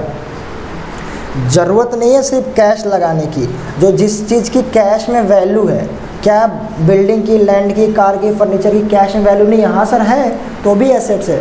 सिर्फ कैश लगाना हमारा कैपिटल नहीं होता, कैश के अलावा तुम कोई सा भी एसेट लगा दो जिसकी वैल्यू हो, जिसकी मनी में वैल्यू हो, वो सब हमारा क्या होता है, कैपिटल में ही जाता है। अब लिखा क्या है, पढ़ लेते हैं इसके लिए एक बार। It is amount invested in the business by owner, क्या रहा कि amount invested in the business by owner. It may be in form of cash, हो सकता है कैश में इन्वेस्ट किया हो, गुड्स लगाया हो, या कोई सा भी एसेट लगाया हो बिजनेस में, वो सब के सब हमारा क्या होगा, कैपिटल में जाएगा। From business point of view, capital of honours liability which is settle by only in the event of close of transaction transfer of the business. और कह रहा है कि जो कैपिटल होता है ना, वो बिजनेस की लायबिलिटी होती है, लेकिन एक ऐसी लायबिलिटी होती है जो बिजनेस बंद होने के बाद ही ऑनर को ट्रांसफ़र किया जाता है। अब ज़रा मुझे ये बताओ, ये जो कैपिटल है 7 लाख रुपये, ये बिजनेस के लिए लायबिलिटी है कि नहीं? हाँ सर है, तो बट इंटरनल, अभी आपने बताया। अब ज़रा मुझे बताओ, अगर बिजनेस ये 7 लाख पेमेंट कर देगा ऑनर को, तो फिर बिजनेस से नहीं बंद हो जाएगा, फिर मालिक कौन रहेगा? कहने का मतलब ये एक लायबिलिटी तो है, बट इसका पेमेंट नहीं होता। पेमेंट तभी होगा जब बिजनेस बंद किया जाएगा। ठीक है सर, समझ में आता है यहाँ तक। आगे चलो सर, बहुत बातें हो गई है ना, बहुत सारा टाइम लग गया यार। कोई पानी ला दो, किधर गया? अब ड्राइंग की बात करते हैं सर। ड्राइंग क्या होती है? ड्राइंग्स क्या होती है? सबको पता है ड्राइंग क्या होती है। अगर ऑनर ने कुछ भी इन्वेस्ट किया है तो कोई कैपिटल है, और वैसे कुछ भी निकाला है तो ड्राइंग है। अब ड्राइंग की अगेन फिर वही सिस्टम है। अब ड्राइंग का सिर से फिर वही सिर है। अगर उन्होंने ड्राइंग किया है तो ड्राइंग ज़रूरी नहीं है कि ड्राइंग कैश में हो।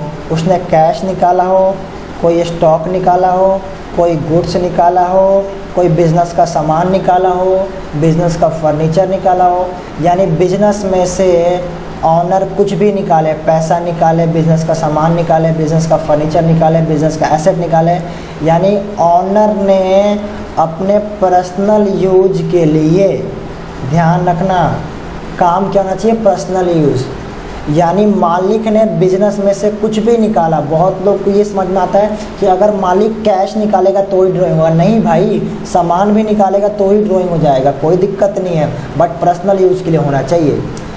टाटा भाई साहब ने अपने बिजनेस से कार निकाला और उस कार को खुद यूज कर रहा है, सर ड्राइंग है। सर कार तो निकाला बट अपने लिए नहीं, बिजनेस के लिए, यानी बिजनेस में ही लगाया था, ये ड्राइंग नहीं होगा। यानी पैसे तो निकाले गए, सामान तो निकाले गए, कुछ भी निकाले गए, बट पर्सनल यूज के लिए नहीं, कंपनी में ही लगाया गया। मतलब मालिक ने पैसा निकाल के कंपनी के लिए सामान खरीदा, मालिक ने पैसा निकाल के कंपनी को रिपेयर कराया, तो ये ड्राइंग नहीं होगा। ड्राइंग कब होगा? जब उस पैसे या सामान को निकाल के पर्सनल यूज किया गया होगा। पर्सनल यूज का मतलब क्या है? खुद यूज कर रहा है, अपने घर लेके जा रहा है, घर वालों को यूज करा रहा है, बिजनेस में यूज नहीं हो रहा उस चीज़ का, उस पैसे का, तो वो ड्राइंग में आएगा। अब सर पढ़ भी लेते हैं क्या बोलता है, देखो। इट रिप्रेजेंट अमाउंट और कैश, कह रहा है अमाउंट निकालो या कैश निकालो या कोई सा भी ऑनर अदर एसेट निकालो, किसके द्वारा? ऑनर के द्वारा। किस में से? बिजनेस में से। किस लिए? किस लिए? पर्सनल यूज के लिए। वो हमारा क्या होगा? ड्राइंग होगा। सर नेक्स्ट पॉइंट है नेटवर्थ। नेटवर्थ क्या होता है? नेटवर्थ को हम एक नाम और बोलते हैं, ऑनर्स इक्विटी भी बोलते हैं। ऑनर्स इक्विटी भी हम बोलते हैं। और पता है इसका फॉर्मूला क्या होता है? तुम्हारे सामने ऑनर्स इक्विटी या नेटवर्थ का formula total asset minus outsider liability. ये फॉर्मूला देख के तुम्हें सारी चीज़ें क्लियर हो जानी चाहिए। अरे टोटल एसेट में से बाहर वाले का यानी एक्सटर्नल लायबिलिटी कितनी है माइनस कर दोगे तो नेटवर्थ आ जाएगा। मतलब एक तरह से कैपिटल, बिजनेस की औकात कितनी है। एक्सटर्नल को हम लायबिलिटी को हम क्या बोलते हैं? इसको आउटसाइडर को हम एक्सटर्नल लायबिलिटी भी बोलते हैं। एक्सटर्नल लायबिलिटी इसी को बोलते हैं, आउटसाइडर लायबिलिटी को, ठीक है ना। तो आपके पास जितना टोटल संपत्ति है उसमें बाहर लोगों की उधारी कितनी है, जितनी संपत्ति। ये मेरी बैलेंस शीट है, ये मेरी क्या है? Balance sheet. देखो समझाता हूँ, इसको मिटा दूँ थोड़ा सा। हाँ आ जाओ ज़रा। ये मेरी बैलेंस शीट है। बैलेंस शीट पे ये मेरे सारे क्या है? सारे के सारे एसेट है 20 लाख रुपए की। और इधर भी कितना आएगा बैलेंस शीट में? 20 लाख। इतना तो पता होगा, balance sheet both side equal होता है। मेरा कैपिटल कितना है? 15 लाख रुपए। और बाकी सारी लाइबिलिटीज़ कैपिटल के अलावा है 5 लाख रुपए। फॉर्मूला क्या है? Total asset. टोटल एसेट कितने का? 20 लाख रुपए का। टोटल एसेट कितने का सर? 20 लाख रुपए का। Minus outside liability. Outside liability कितना है? 5 लाख। कितना आ गया? 15 लाख। क्या आ रहा है? वही आ रहा है जो यहाँ पे कैपिटल है। यानी क्या कहना चाहता हूँ यार, ऑनर्स मालिक का पैसा कितना है उसी को हम ऑनर्स इक्विटी बोलते हैं, उसी को नेटवर्थ बोल देते हैं, और उसी को हम क्या बोल देते हैं? उसी को हम कैपिटल भी बोल देते हैं। लो जो बोलना है बोलो। आई बात समझ में?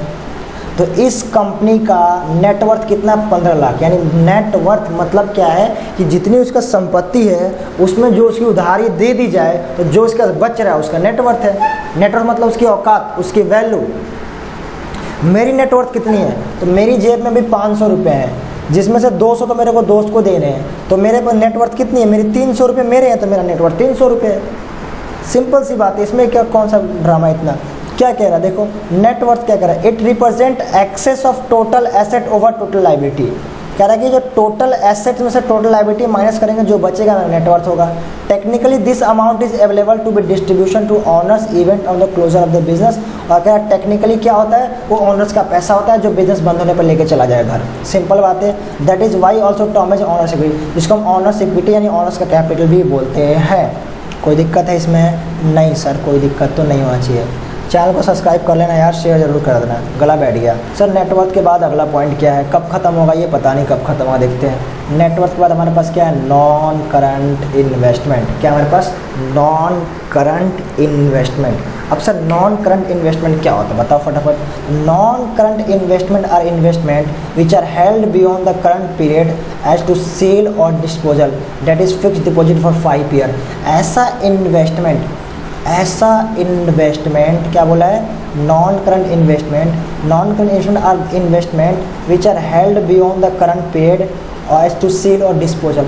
हमने ऐसा कोई इन्वेस्टमेंट किया है जो लॉन्ग टर्म पर्पज के लिए किया है। बैलेंस शीट में क्या लिखा है मेरे पास? एसेट साइड एक इन्वेस्टमेंट किया है, बट इसका इन्वेस्टमेंट काम क्या करूँगा? कम से कम आफ्टर 1 ईयर, आफ्टर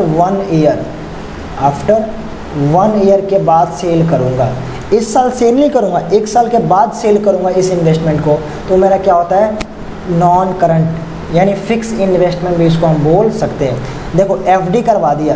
क्या करवा दिया सर हमने सर एफडी करवाया, फिक्स डिपॉजिट। कितने साल के लिए? 5 साल के लिए। यानी ये मेरा क्या आएगा? नॉन करंट इन्वेस्टमेंट आएगा। लेकिन सर आपने कहा था कि कम से कम 1 साल, ये तो 5 साल है। अरे मैंने कहा था 1 साल से ज़्यादा के लिए होना चाहिए, तो 100 साल कर दो। कम से कम 1 साल से ज़्यादा, ठीक है ना। इन्होंने 5 साल के लिए किया। ये 2 साल के लिए भी एफडी करता तो भी मेरा क्या होता है? तो मेरा नॉन करंट में ही आता है। सर 1 साल के अंदर के लिए करता तो मेरा करंट इन्वेस्टमेंट आता, नॉन करंट में नहीं आता। आई होप आपको समझ में आ गया हो। पक्का सर? हाँ सर ठीक है जी। देखो करंट में नीचे लिखा ही है, करंट इन्वेस्टमेंट, क्या लिखा है, current investment are investment that are by the their readily realize are intended to be held for not more than 1 year which invest is made. कह रहा है कि हमने इन्वेस्टमेंट किया है बट उसकी जो रियलाइजेबल वैल्यू है ना, जिसको रियलाइज करना है, उसको मेरा इंटेंशन क्या है कि 1 साल के अंदर अंदर ही रियलाइज कर लूँगा। मैंने बैंक में एफडी कराया, FD for 11 month, 5 month, 3 month, 2 month, मतलब 12 महीने से कम के लिए मैंने इन्वेस्टमेंट किया है। मैंने अपने दोस्त को उधार दे दिया, एक कंपनी में इन्वेस्ट कर दिया और कंपनी ने से बोला भाई 10 महीने बाद पैसा लौटा दियो। तो ये सब मेरे क्या 1 साल के पहले के इन्वेस्टमेंट हो रहे हैं। यानी मैं सोच रहा हूँ कि 12 महीने के अंदर इन्वेस्टमेंट मेरा क्या हो जाए, रियलाइज हो जाए, यानी वापस मिल जाए। मेरा इंटेंशन यही है, तो ये मेरा क्या आएगा, करंट इन्वेस्टमेंट में आएगा। बाकी मैं इसको मिटा देता हूँ और आप क्या कर लो, इसको लिख लो, समझ लो, देख लो। सर डेटर क्या होता है यार, डेटर क्या होता है बताने की जरूरत है, क्या बताऊँ मुझे, डेटर क्या होता है बताऊँ। डेटर क्या होता है, जिसको हमने सामान उधार में बेचा है और जिस समय पैसे लेने की ज़रूरत है वो हमारा क्या होता है, डेटर होता है। देख लो डेटर कितना लंबा चौड़ा हमारी बुक्स में लिखा हुआ है। ये सीमे फाउंडेशन की बुक में देख लो इतना एक्सप्लेन किया डेटर के बारे में, यार बता रहा हूँ, मतलब यार बेमतलब की बात है बस। इधर देख लो ज़रा, द सम ऑफ टोटल, अरे चल जा, the sum of total aggregate of the amount which the customer owe the business for the purchasing of goods or credit service rendered in respect of the contractual obligation that is known as sundry debtor, trade book debt, पता नहीं क्या क्या इतनी सारी चीज़ें बोल रहा है। ये पता है क्या बोलना चाहता है, ये कह रहा है कि जो टोटल कस्टमर के पास ड्यू है, total amount due, total amount due to the customer, customer के पास जितना अमाउंट ड्यू है वो हमारा क्या है, डेटर है। सर किस लिए, या तो हमने उसको कोई सामान बेचा हो क्रेडिट में, या तो हमने कोई सर्विस दी हो उसको क्रेडिट में। मैंने आप लोगों को पढ़ाया फ्री ऑफ कॉस्ट बट उधार में, मैंने कहा बाद में पैसे देना, तो फ्री ऑफ कॉस्ट कहाँ हो गया, मतलब मैंने आपको उधार में सर्विस दे दी या मैंने आपको उधार में कोई सामान बेच दिया, दोनों केस में आप मेरे डेटर हो। बात समझ में आएगी। डेटर ट्रेड डेटर ही बोलते हैं, सनरी डेटर ही बोलते हैं और डेटर ही बोलते हैं। आप ट्रेड डेटर बोल लो, सनरी बोल लो या डेटर बोल लो, कोई दिक्कत नहीं, सबका मतलब एक ही होता है। यानी जिससे पैसे लेने हमें वो हमारे लिए डेटर है। अगर मुझे आप लोगों से पैसे लेने हैं तो आप मेरे लिए डेटर हो। क्यों लेने हैं, या तो मैंने आपको सामान बेचा होगा या मैंने आपको सर्विस दी होगी। अच्छा सर डेटर का और नाम है बुक डेप्ट, इसको भी डेटर ही बोलते हैं। देखो ध्यान रखना, बुक डेप्ट ये बहुत वर्ड आता है बार बार एग्जाम में। बुक डेप्ट का मतलब भी डेटर ही होता है, बुक डेप्ट का मतलब भी डेटर्स ही होते हैं, ध्यान रखना इस बात का। अच्छा सर इन अदर वर्ड्स में क्या कहना चाहता है वही पढ़ लेते हैं। कह रहा है कि debtors are those person from whom the business has recover the money account of sale of goods और सर्विस रेंडर्ड ऑन क्रेडिट। कह रहा है कि डेटर उसे कहते हैं जिससे बिजनेस को पैसे लेने हैं। क्यों लेने हैं, या तो हमने सामान बेचा होगा या हमने सर्विस उनको दी होगी, उसके बदला में उनसे पैसे लेने हैं। दीज डेटर में भी अगेन क्लासीफाइड है अंदर। कह रहा है कि इनमें से हम सबको क्लासीफाई कर रहे हैं डेटर को। क्या क्या करेगा, देखो अब डेटर फिर से क्लासीफाई किया गया है। सबसे पहले बोला गया गुड डेप्ट। गुड डेप्ट का मतलब क्या है, जो अच्छे डेटर्स हैं, जो अच्छे समझदार डेटर हैं, जो टाइम पे पेमेंट कर देते हैं, जो पैसा लेके नहीं भागते, जो अच्छे लोग होते हैं उसे कहते हैं गुड डेप्ट। एंड द डेप्ट which are sure to be realize called good debt. जिसका अंदर क्या है, श्योर टू बी रियलाइज, 100% पता ये पैसा मिल जाएगा, उसे कहते हैं गुड डेप्ट। डाउटफुल डेप्ट, अब डाउटफुल डेप्ट का मतलब क्या आता है, जिससे मेरे को डाउट है यार कि तुम लोग पैसे दोगे या लेके भागोगे। डेप्ट विच मे और may not be realize called doubtful, हो सकता है मिल जाए, हो सकता है ना मिले, उसे कहते हैं डाउटफुल डेप्ट। और तीसरा आता है जो सबसे खतरनाक वाला, उसे कहते हैं बैड डेप्ट। द डेप्ट which can not be realise at all are called bad डेप्ट। जिसे हम रियलाइज ही नहीं कर सकते, लेके पैसा भाग गया, वो मेरा क्या है, बैड डेप्ट। गुड डेप्ट 100% पैसा मिल जाएगा, डाउट है तो डाउटफुल डेप्ट, लेके भाग गया तो बैड डेप्ट। ठीक है जी, हाँ जी ठीक है सर, आगे चलो। उसके बाद आता है क्रेडिटर। क्रेडिटर ऊपर ही समझा चुका हूँ मैं, क्या होता है, अगर हमने बिजनेस में सामान परचेज किया है उधार में तो हम क्या है, क्रेडिटर हैं। क्या है सर बताओ ज़रा, a creditor is the person to whom the business owes money or money worth, example money movable to supplier goods or provided service. Creditor generally classified current liabilities. अरे ठीक है, इधर देखो क्या कहना चाहता है। ये कहना चाहता है कि मैंने क्रेडिट में सामान परचेज किया, क्रेडिट परचेज किया, किससे किया सर? टाटा से किया। किससे किया? टाटा से किया। किसने किया? मिशन सीएमए ने किया। तो ज़रा ये बताओ, जो टाटा कंपनी है, जो मेरी टाटा कंपनी है, वो मिशन सीएमए के लिए क्या है? क्रेडिटर है। यानी मिशन सीएमए को उसको पैसे चुकाने हैं। क्यों चुकाने सर? क्यों चुकाएगा? क्योंकि हमने सामान खरीदे भाई उधार में, हमने उसकी सर्विस ली उधार में, वो पैसे चुकाने पड़ेंगे। तो हमारा क्या होता है? ये क्रेडिटर कहते हैं। होता तो लायबिलिटी में क्या आएगा? क्रेडिटर आएगा। अच्छा सर, एक वर्ड और है, कैपिटल एक्सपेंडिचर। इसका मतलब क्या, ज़रा समझा दो। कैपिटल एक्सपेंडिचर का मतलब क्या होता है, समझा दो। देखो पहले पढ़ लेते हैं फिर समझाता हूँ। This represent expenditure incurred for the purpose of acquiring fix asset which are intended to be use over the long term earning profit their. कह रहा है कि ऐसा खर्चा जो मैंने खर्च किया है फिक्स एसेट्स को एक्वायर करने के लिए, करंट एसेट नहीं, फिक्स एसेट। फिक्स एसेट क्या होता है ऊपर समझा चुका हूँ। यानी फिक्स एसेट्स को एक्वायर करने के लिए तुमने कोई खर्चा किया है, उसे हम क्या कहते हैं? उसे हम कहते हैं कैपिटल एक्सपेंडिचर। सर हमने कर लिया परचेज ऑफ स्टॉक, हमने स्टॉक खरीदा है, तो स्टॉक क्या फिक्स एसेट है? नहीं सर, करंट एसेट है। क्यों? क्योंकि हम इसको खरीदेंगे और सिर्फ बेच देंगे, खरीदेंगे और बेच देंगे। तो फिक्स एसेट नहीं है स्टॉक, तो ये जो मैंने खर्चा किया ये मेरा कैपिटल एक्सपेंडिचर नहीं है, ये मेरा रेवेन्यू एक्सपेंडिचर है। ये मेरा क्या है? Revenue expenditure. क्यों सर? क्यों? क्योंकि स्टॉक मेरा करंट एसेट है, तो करंट एसेट को खरीदोगे तो रेवेन्यू, और फिक्स को खरीदोगे तो कैपिटल। तो सर कैपिटल बताओ, हमने बिल्डिंग खरीद ली, हमने मशीन खरीद लिया, हमने लैंड खरीद ली, हमें क्या खरीद लिया? लैंड एंड बिल्डिंग खरीद लिया। और लैंड एंड बिल्डिंग, मशीनरी को, कार को हमें बेचना नहीं है, हम खरीद रहे हैं ताकि बिजनेस में इसको यूज करेंगे। तो ये हमारा क्या हो गया? Fix asset. और फिक्स एसेट खरीदा तो क्या बन जाएगा? Capital expenditure. यानी फिक्स एसेट को खरीदने के लिए जो पैसा तुमने खर्च किया है वो हमारा क्या बन जाता है? Capital expenditure. अब सर फिक्स एसेट क्या होता है? अभी ऊपर बताया, ठीक है जी। सर रेवेन्यू एक्सपेंडिचर क्या होता है? तो जो तुमने करंट एसेट को परचेज करने के लिए किया है वो में रेवेन्यू होता है। रेवेन्यू का मतलब क्या होता है? इनकम जनरेट करने के लिए जो पैसा खर्चा किया है। तो देखो, स्टॉक खरीदोगे उसको बेच के पैसा कमाओगे, एडवर्टाइजमेंट कराओगे उससे पैसा कमाओगे, एम्प्लॉय को सैलरी दोगे उससे तुम इनकम कमाओगे, ठीक है ना। सैलरी से कोई फिक्स एसेट नहीं आएगा। सैलरी तुम पे कर रहे हो, सैलरी पे करोगे तो उसके बदले कोई एसेट मिलेगा क्या? नहीं सर, एसेट तो नहीं मिलेगा, बट उसके बदले मेरा रेवेन्यू बढ़ेगा, इनकम बढ़ेगा, क्योंकि सैलरी दूंगा, एम्प्लॉय काम करेगा, और काम करेगा तो हम भी पैसा कमाएंगे। तो सीधी सी बात है, ऐसा कोई खर्चा जिससे तुम्हारा इनकम बढ़े वो रेवेन्यू है, और ऐसा कोई खर्चा जिससे एसेट बढ़े वो कैपिटल एक्सपेंडिचर है। क्या बोलता है देखो, this represent expenditure incurred to earn revenue of the current period। Example repair, insurance, salary, wages, employ, travel, ये सारे क्या हमारे सारे रेवेन्यू एक्सपेंडिचर के हमारे पास क्या है? एग्जाम्पल्स हैं। सर उसके बाद क्या है हमारे पास? ऑलमोस्ट हमने ख़त्म कर लिया है। फिर हम दर्शन करेंगे किसके? दर्शन करेंगे फाउंडेशन मटेरियल का, है ना।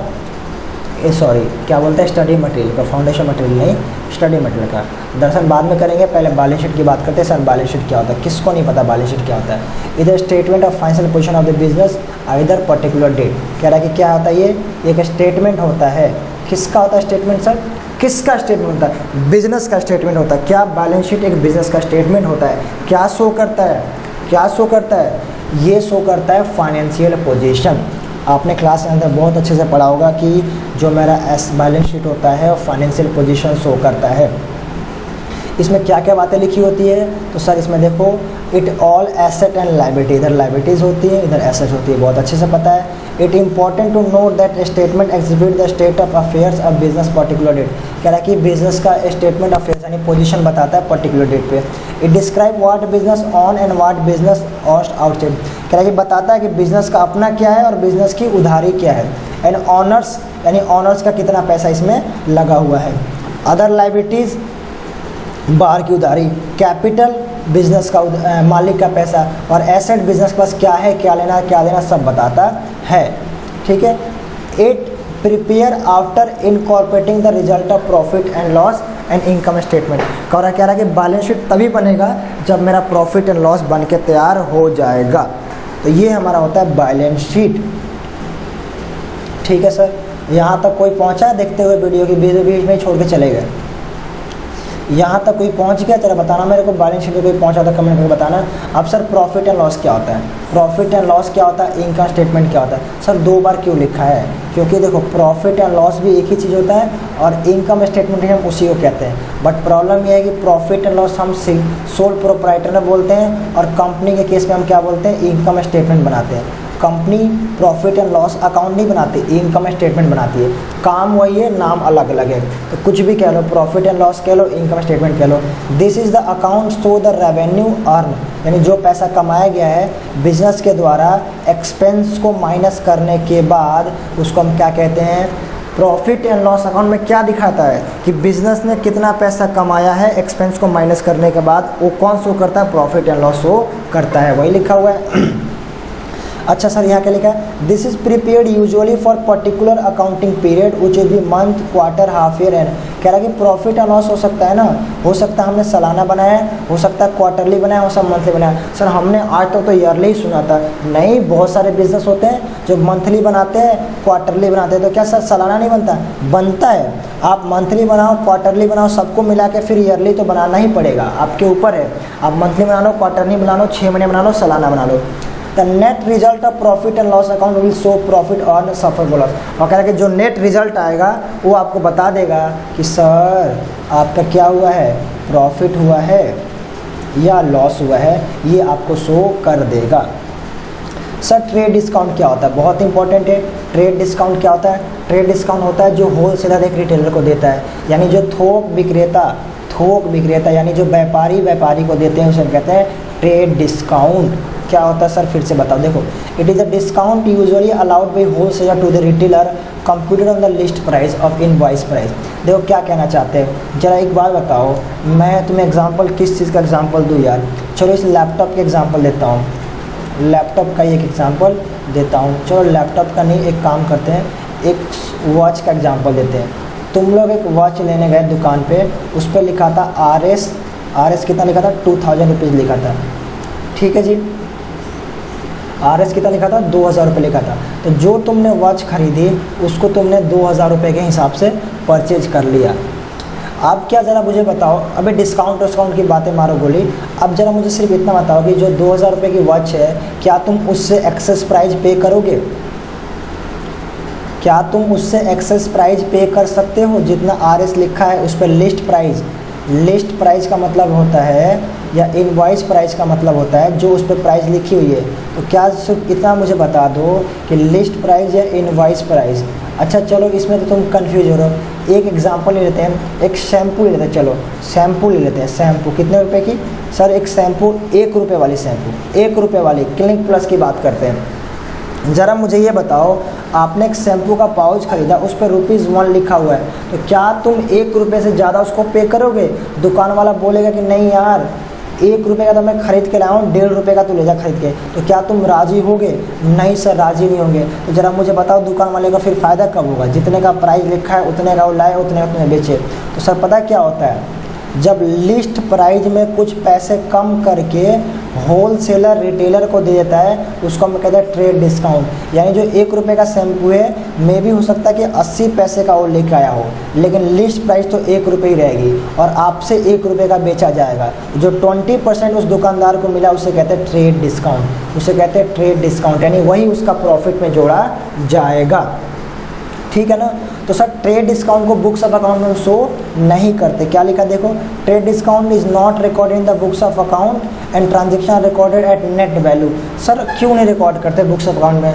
ज़रा मुझे एक बात बताओ, उसने परचेज कितने में किया था? परचेज कितने में किया था? 80 पैसे में। और सेल कितना किया? सेल किया वो 1 रुपीज़ में। उसका प्रॉफिट कितना हो गया? प्रॉफिट हो गया 20 पैसे का।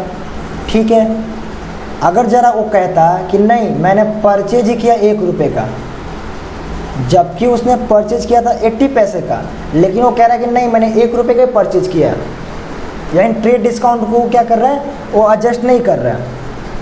तो सेल भी 1 रुपये करेगा, फिर उसका प्रॉफिट कहाँ होगा? तो अगर तुम ट्रेड डिस्काउंट को तुम शो नहीं कर सकते, तुम बोलोगे नहीं मेरे को माइनस करके, ये नहीं बोलोगे कि मैं डिस्काउंट मिला 20 पैसे का, तुम सीधा ये बोलोगे मैं 80 पैसे का ही खरीद के लाया हूँ। यानी अकाउंट्स बोलता है भाई तुम जितने का लाए उतना बताओ, सीधी बात है 80 का लाओ, 1 का बेचो, 20 पैसे का प्रॉफिट, कहानी खत्म। तुम्हारा 20 पैसे का ट्रेड डिस्काउंट है, वही तुम्हारा बाद में प्रॉफिट में कन्वर्ट हो जाएगा, जो तुम्हें बुक्स ऑफ अकाउंट में शो नहीं करनी है। अब सर ये कैश डिस्काउंट क्या होता है? हाँ, कैश डिस्काउंट ये होता है जो होलसेलर या रिटेलर कस्टमर को देता है। सर क्यों देता है? ताकि वो टाइमली पेमेंट कर दे। आप उधार में खरीदोगे तो कैश डिस्काउंट थोड़ी मिलेगा, आप अभी पैसे में खरीदो 10% का 20% का डिस्काउंट आपको मिल जाएगा। This is the allowed encourage the promote payment, ये दिया जाता है ताकि प्रमोट करे पेमेंट को। बाय द डेटर को दिया जाता है। This is to be record in the books of account, this is the calculate after deducting of trade discount. और कह रहा है इसको बुक्स ऑफ अकाउंट में रिकॉर्ड भी करते हैं, और इसको हम क्या करते हैं, इसको कैलकुलेट करते हैं ट्रेड डिस्काउंट माइनस करने के बाद। अब सर कैश डिस्काउंट को बुक्स में रिकॉर्ड करते हैं, इसको रिकॉर्ड करते हैं, इसको रिकॉर्ड नहीं करते। क्यों नहीं करते समझा दिया। अब इसकी बात करते हैं रिकॉर्ड क्यों करते हैं, इसको बता करता हूँ। देखो पहले इस क्वेश्चन देखते हैं। कह रहा है कि लिस्ट प्राइस कितना मेरे पास 15,000, ट्रेड डिस्काउंट 20%, कैश डिस्काउंट 2%, बताओ जरा कितना आएगा। तो हम पता करेंगे, देखो लिस्ट प्राइस कितना हमारे पास 15,000 रुपये, ठीक है। अब 15,000 में हम ट्रेड डिस्काउंट पहले माइनस ही कर देंगे, कितना, तो ट्रेड डिस्काउंट कितना 20%, तो 15,000 का 20% कितना आएगा सर 3,000 रुपीज़। तो मेरा नेट प्राइस कितना आएगा, नेट प्राइस आएगा 12,000, ठीक है। अब जो मेरा बिल बनेगा ना उस पर मेरा ये शो नहीं होगा। पता है बिल कहाँ से शो होगा? मेरा जो बिल बन के आएगा वो मेरा शो होगा यहाँ से, लिखा जाएगा उसका प्राइस 12,000, देख रहे हो ये मेरी बिल है, यहाँ से बिल है। यानी ट्रेड डिस्काउंट को हम शो ही नहीं करेंगे, बट उसकी वैल्यू को एडजस्ट कर लेंगे। इसमें लिखेंगे कैश डिस्काउंट शो करेंगे जो कैश में दिया गया, ट्रेड नहीं नॉर्मल डिस्काउंट शो करेंगे। तो 20% 12,000 का 2% कितना हो गया, तो सर 12,000 का 2% कितना आएगा, आई थिंक 240 रुपीज़, ठीक है। तो मेरे कितना आएगा नेट कैश पेड कितना आएगा, तो अगर मैं 12,000 माइनस 240 करता हूँ तो मेरा आएगा 11,760। तो ये मेरा आएगा क्या, कैश डिस्काउंट। तो ये मेरा बिल बन के आएगा। तो ज़रा मुझे बताऊँ कहीं ट्रेड डिस्काउंट शो किया है? नहीं सर, शो तो नहीं किया, बस उसकी वैल्यू को एडजस्ट कर लिया। हाँ, वैल्यू को एडजस्ट कर लेंगे, और हमेशा ट्रेड डिस्काउंट माइनस करने के बाद ही कैश डिस्काउंट माइनस किया जाएगा। और कैश डिस्काउंट को बुक्स ऑफ अकाउंट में दिखाया जाता है, क्योंकि कैश डिस्काउंट दो ना दो तुम्हारी मर्जी है। ट्रेड डिस्काउंट तुम्हें दिया जाएगा तो उसकी वैल्यू नहीं शो कि उतना तुमने नेट पेमेंट किया है। कैश डिस्काउंट में दिखाओगे इसलिए क्योंकि तुमने दिया है, किसी को नहीं दोगे, किसी को दो भी दोगे, कोई दिक्कत नहीं है, ठीक है जी। और ट्रेड डिस्काउंट तो आप अगर व्यापारी हो तो मिलेगा, क्योंकि अगर तुम प्राइस से इनवॉइस प्राइस से ऊपर लेके आते हो, यार कैलकुलेटर पे प्राइस लेकर आ रहे 100, और तुम अगर 100 में ही लेके आओगे तो बेचोगे कितने में, 100 से ऊपर तो कोई खरीदेगा नहीं। तो इसलिए प्राइस से कुछ पैसा कम किया जाता है, यानी उसको ट्रेड डिस्काउंट हम बोलते हैं। अच्छा सर, उसके बाद क्या है, तो उसके बाद हम देखते हैं क्या है।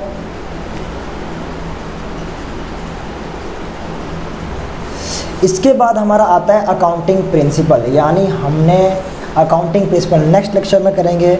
और आपको अगर वीडियो अच्छी लगे तो प्लीज़ प्लीज़ प्लीज़ इस चैनल को सब्सक्राइब करना और शेयर ज़रूर करना। Thank you so much. Comment करके ज़रूर बताना कि आपको ये वीडियो कैसी लगी, ठीक है। अब थोड़ा सा हम क्या करते हैं, अपना स्टडी मटेरियल का दौरा कर लेते हैं, है ना। तो पहले मैं टॉपिक्स की बात कर लूँ कि मैंने आपको क्या करा दिए, ठीक है ना। तो सर टॉपिक तो देखो अभी हमारा यूनिट 1.1 ही चल रहा है यार, कितना लंबा चौड़ा है, इधर देखो ज़रा। अब यूनिट 1.1 में हमने क्या कवर कर लिए, हमने कवर कर लिया हमने कवर किया ये बेसिक अकाउंटिंग टर्म्स हमने कवर कर लिए, पूरे बेसिक अकाउंटिंग टर्म्स हमने कवर कर लिया। अब देखो नेक्स्ट लेक्चर में अकाउंटिंग प्रिंसिपल से हम ये सारे जो बचे हुए हैं ये करेंगे, तब हमारा यूनिट 1.1 क्या होगा, 100% कंप्लीट होगा, ठीक है। अब थोड़ा सा आते हैं अपने स्टडी मटेरियल की बात कर लेते हैं। आ जाओ भाई साहब, स्टडी मटेरियल थोड़ा सामने आ जाओ। ये रहा हमारा स्टडी मटेरियल, है ना। इसको डाउनलोड करना है तो मैंने ऑलरेडी बता रखा है कैसे कहाँ से डाउनलोड करना है, आप डाउनलोड कर सकते हो। कहाँ बताया सर, मैंने उसके लिए स्पेशल वीडियो बना के डाली भी थी, आप वहाँ से देख सकते हो, ठीक है सर। तो थोड़ा सा ये आ जाए इधर से, तो ये हमारा है स्टडी मटेरियल। अब स्टडी मटेरियल में हमारा क्या चल रहा था सर, 1.1 चल रहा था, अकाउंटिंग बेसिक्स का चैप्टर 1 का 1.1। अब देखो ना 1.1 में सारे टॉपिक कितने हैं, ये सारे टॉपिक मैं करा चुका हूँ, सब करा दिया मैंने, सारे लाइन वाइज कराया है, एक एक टॉपिक कराया है, एक एक सब कुछ कराया है। और अभी जो मैंने कराया यहाँ से शुरू किया, बेसिक अकाउंटिंग टर्म्स मैंने अभी कराया आपको, ट्रांजैक्शन कराया, गुड्स कराया, प्रॉफिट कराया, लॉस कराया, सेम जैसे जिस सीरीज में उसी सीरीज से मैंने कराया। तो सर इसमें तो टोटल 22 है, आपने 15-16 के आसपास ही कराया, मैंने उसके क्या कर रखे, ग्राफ बनाए, इसलिए कम हो गए। Asset, current, non current, liability सब करा दिया मैंने, ठीक है sir. Intangible, working capital, contingent, capital, drawing, net, non current investment सब करा दिया। क्या बचेगा, सब करा दिया। कैपिटल एक्सपेंडिचर, डेटर, क्रेडिटर, ये सारी चीज़ें मैंने आप लोगों को करा दी है सर। इसके बाद क्या हमारे पास, अरे कुछ ज़्यादा स्पीड से भाग रहा है ये, हाँ जी, लास्ट में क्या है मेरे पास, लास्ट में है मेरे पास ये देखो, ये ट्रेड, कैश, डिस्काउंट, ये सब करा दिया मैंने। इसके बाद हमारा स्टार्ट हो जाएगा अकाउंटिंग प्रिंसिपल। क्या स्टार्ट होता है ये, अकाउंटिंग प्रिंसिपल, जो आप लोगों को नेक्स्ट लेक्चर में कराऊंगा। थैंक यू सो मच दोस्तों, इस वीडियो को इतना देखने के लिए, सपोर्ट करने के लिए थैंक यू। चैनल को सब्सक्राइब कर लेना, शेयर ज़रूर करना। मिलते हैं आपसे नेक्स्ट लेक्चर में। Thank you so much.